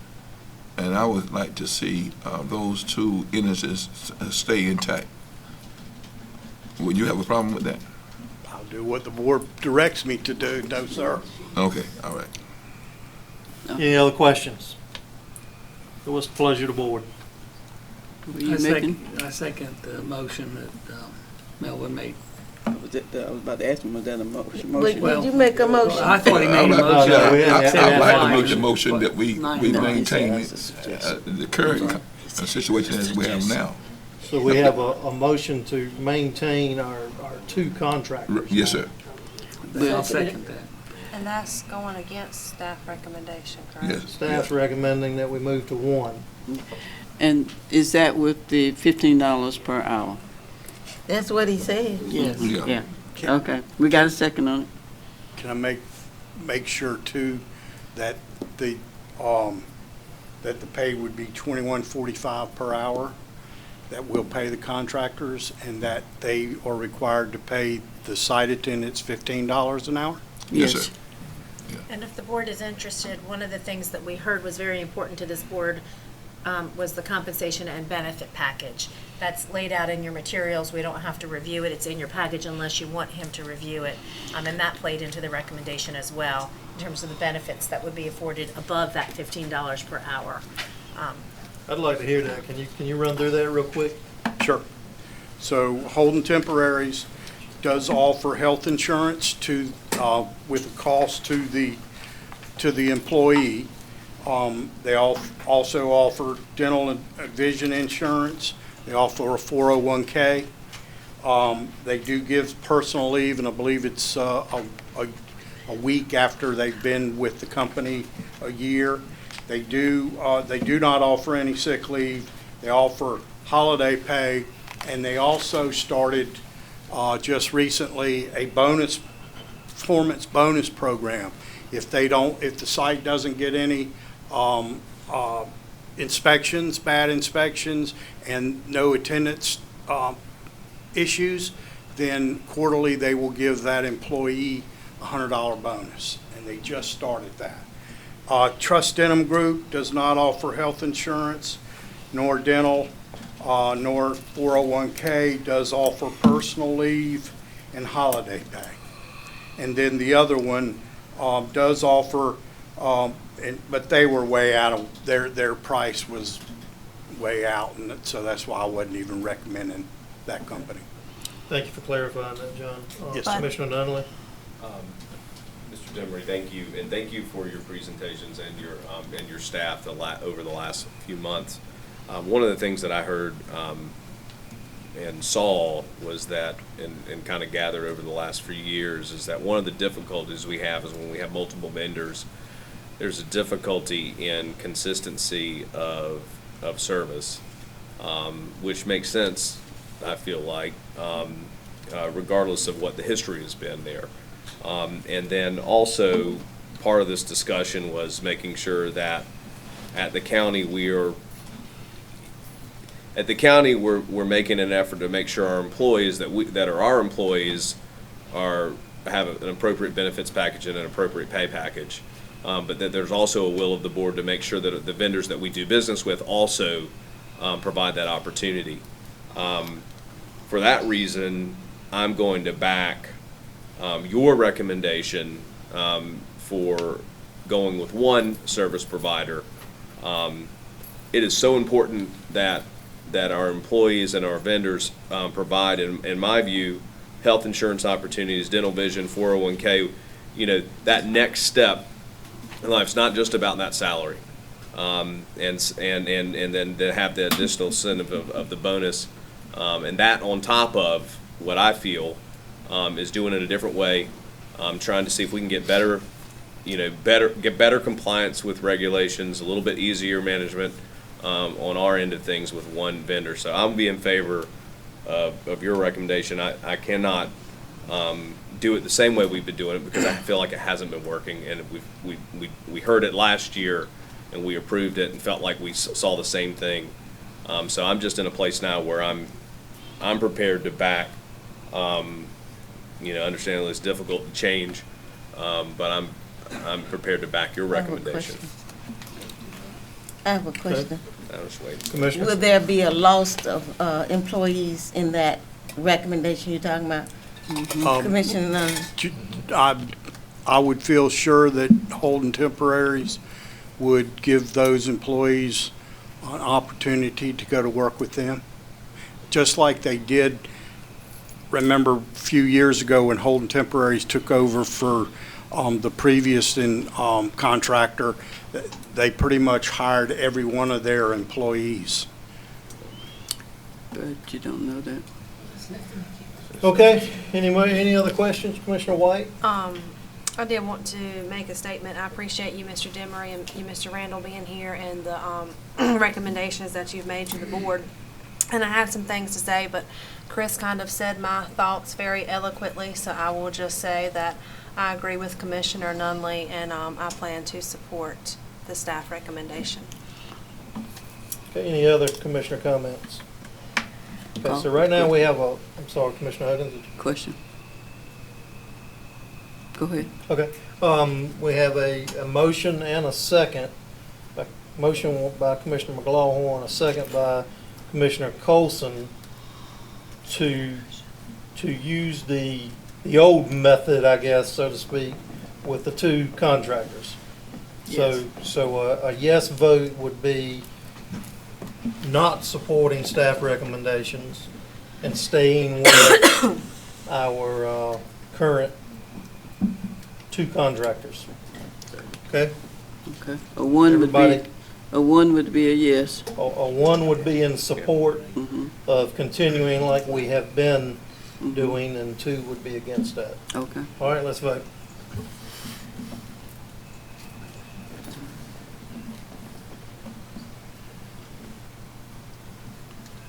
Okay. So that failed. So A motion to approve staff recommendation. we have a motion to approve Second. staff recommendation of going with one vendor Second. and a second. Okay? So a yes vote would be in favor of that. Okay. Thank All right, you. motion passed. Okay, Madam Manager, we'll move on to number 5, jail medical contract. Yes, this is a follow-up. Is Sheriff Dance still here? No. No, that's all. Okay. 2 hours ago. This is a follow-up from your previous meetings, conversations on jail medical. And at your last meeting, the board requested that after the presentation by Sheriff Dance and discussion with her, that county staff review and bring back a revised request for proposal that was less restrictive and created consistencies between the language within the document itself. So you have that before you. The item begins on page 162. In reviewing the RFP, we realized that it was an RFP that was taken after a template used in Union County. So we did not change the form of the RFP. We used the same template. We didn't start from new. We did not take out any of the programs or services or requirements that the sheriff included in that RFP for the operation of the detention center. The only changes that were made were spacing and grammatical, made less restrictive requirements to broaden the scope of anyone who could respond to it, and then clarified that the ultimate decision, while in consultation with the sheriff's office for her benefit, the ultimate decision consistent with the law is to be made by this Board of Commissioners. So you've had that in your packet with an opportunity to review it, and the recommendation is twofold. One is that you approve the RFP as included in your packet. And then two, we have sort of carried forward with this the amendment to your existing WellPath contract at 5%. And so if there's any questions, I'm happy to answer them or take any further direction on the substance or contact. The goal was to create a process that is fair, transparent, and open for jail medical. Then you're comfortable we've done that? I believe so. Motion to approve. Second. Okay, we've got a motion and a second to So, approve the, I need to understand this. Motion to authorize issuance of the RFP as revised.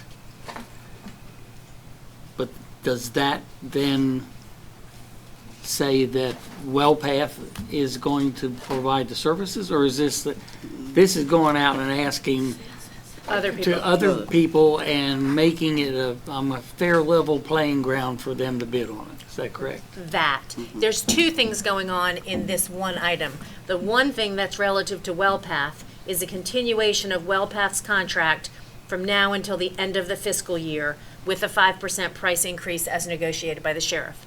The second thing going on in this item is issuance of an RFP to open up the response as broadly as possible so that the county can consider the best care at the best price for inmates beginning July 1 of 2025. Thank you, I'm clear. okay, we've got a motion and a second to approve the jail medical contract and the issuance of the RFP. Okay, let's vote. Okay, we'll move on to the Farmers Market 25 market season schedule. I'll invite PJ and Noel up. They have Hannah Smith with them as well from the Soil and Water Office. And you all may recall, Noel was introduced a few meetings ago as your new Farmers Market manager. Thank you, and good evening, Mr. Chair, Commissioners, and Madam Manager. My name is Noelle Smith. I am 9 weeks into the role of Farmers Market Manager for the Leroy James Market of Pitt County. It's been great. I began here as a student at ECU, graduated, stayed in the community and worked for small business in the private sector, built a small business, and then have now gotten the opportunity to work for the county. So it's been really exciting, and this is our first big item of business. So I have two primary items for decision today. The first one is our season schedule, and the second one is the structure of our vendor fees for the year. Our schedule right now, after reviewing the other county markets that are in the state, how the market has performed under previous schedules, and then what our vendor and customer turnout has been since I've come into the role and have been able to speak with others who were in the role prior to myself. Our proposal is that we move to a year-round market that would hold a monthly market in what we might consider our off-season, and then a weekly market in more of our peak season, with an additional Tuesday market during the times between Memorial and Labor Day, when a lot of our growers have the product to spare to offer a second day. So the details here, we are looking at 8 a.m. to 12 p.m. on Saturdays, which is following the trend of what we have been doing for years to just kind of keep in continuation with what our customers are used to. And then that would run March 1 through November 1. And then in November and December, we would hold themed special event markets. So a holiday market in November, holiday market in December. And then we would also open for winter markets in January and February of 25. For a monthly market. So that's a way for us to kind of bridge the gap between what our agricultural vendors have to sell during that time and then what our artisan vendors have to sell. We want to still be open for the community, but we think that this is the best way for us to be able to do that in a way that still allows the majority of our vendors to be present so that we can create a market environment that is welcoming and that is busy and great for new consumers to walk into and get a positive impression. So our additional market during peak season would be on Tuesday afternoons, so we can offer something for those who might not be able to come on a weekend if they're traveling during the summer months. And then our holiday markets would run 8 until 12 as well. This is just a snapshot of our 25 calendar that's being proposed. I believe you have a photo of it as well. We are looking at 40 total Saturdays with 14 Tuesdays. That is an increase from 10 Tuesdays that we kind of trialed this year. We want to stay open a little bit longer during that peak season to allow for more momentum with the community. And then our special event markets would be on the third Saturday of the month, essentially, to again just kind of keep consistency so that it would be easy for folks to remember. Our proposed vendor fee structure is a change from this year. We want to drop the annual vendor fee to $150 for the full season. And then I'm proposing a new PRN vendor fee for more seasonal offerings, folks who might have a product that they can only sell a couple months out of the year, so that they might be able to fill a vendor booth for another person who does not have product during that time. The goal is really to keep us full and to keep vendor spaces available for those who have products that members of our community might want to see that they can't see year-round. So this vendor fee would allow for more seasonal vendors to have an opportunity to fill in so that we don't see empty booths throughout the year. And then our special event vendor fee is going to remain at $25. And then just a note here on our next slide, there is also a $50 freezer add-on fee for our agricultural vendors who need that at their booth. An overview of the proposed schedule, so just kind of a comparison of what we have done in 24 versus what we're proposing in 25. So we actually increase our total market days by 2 days, with 54 total through the season, and drop our vendor fees in half from $300 to $150, adding that $75 PRN vendor fee, and then the other 2 fees remaining the same. So the Farmers Market Advisory Committee met for a special called meeting on November 12th, last Tuesday, and approved the proposed 2025 market season schedule and fees. Staff recommends that the Board of County Commissioners approve and accept the 2025 market season schedule and fees as presented. We did have a couple of vendors who had a bit of concern after the vote. I am in discussion with our advisory committee chair to resolve that and help to bridge the gap however we can to make sure that we can collaborate on a successful season moving forward. We do stand by this proposal. Motion to approve. Second. I just have one question. Was there any consideration for the Tuesdays to go until 6 o'clock for our community folks that may not be able to get off until 5 and then try to get over there to make a purchase? Sure, that's definitely something that we can consider. I think looking at the total foot traffic and the data that was collected over the 10 Tuesdays that were open in 24, we saw a drop-off in foot traffic during those later evening hours that they were open. That doesn't mean we can't try again for later hours this year. That was just the recommendation made based off of the analysis of that data. Sure. Okay, thank you. We have a motion and a second. Let's vote.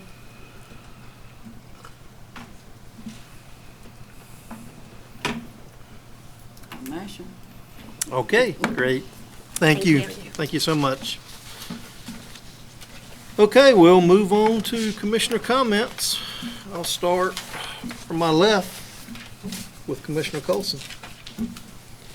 Any parting words? Yeah, well, it's my pleasure to say that I feel like I'm relinquishing my seat to Rochelle Brown. I think she's going to be an absolutely wonderful replacement for me.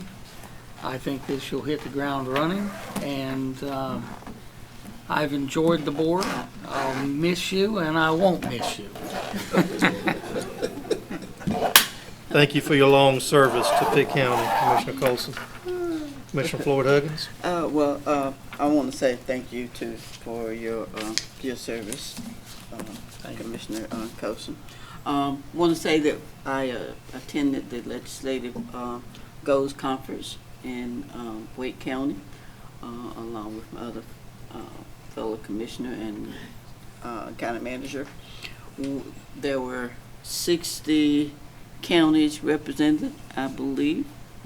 We voted on the goals and the principles for state and federal, and we will get the list as they were prioritized. We'll get that at a later date. It'll come through email.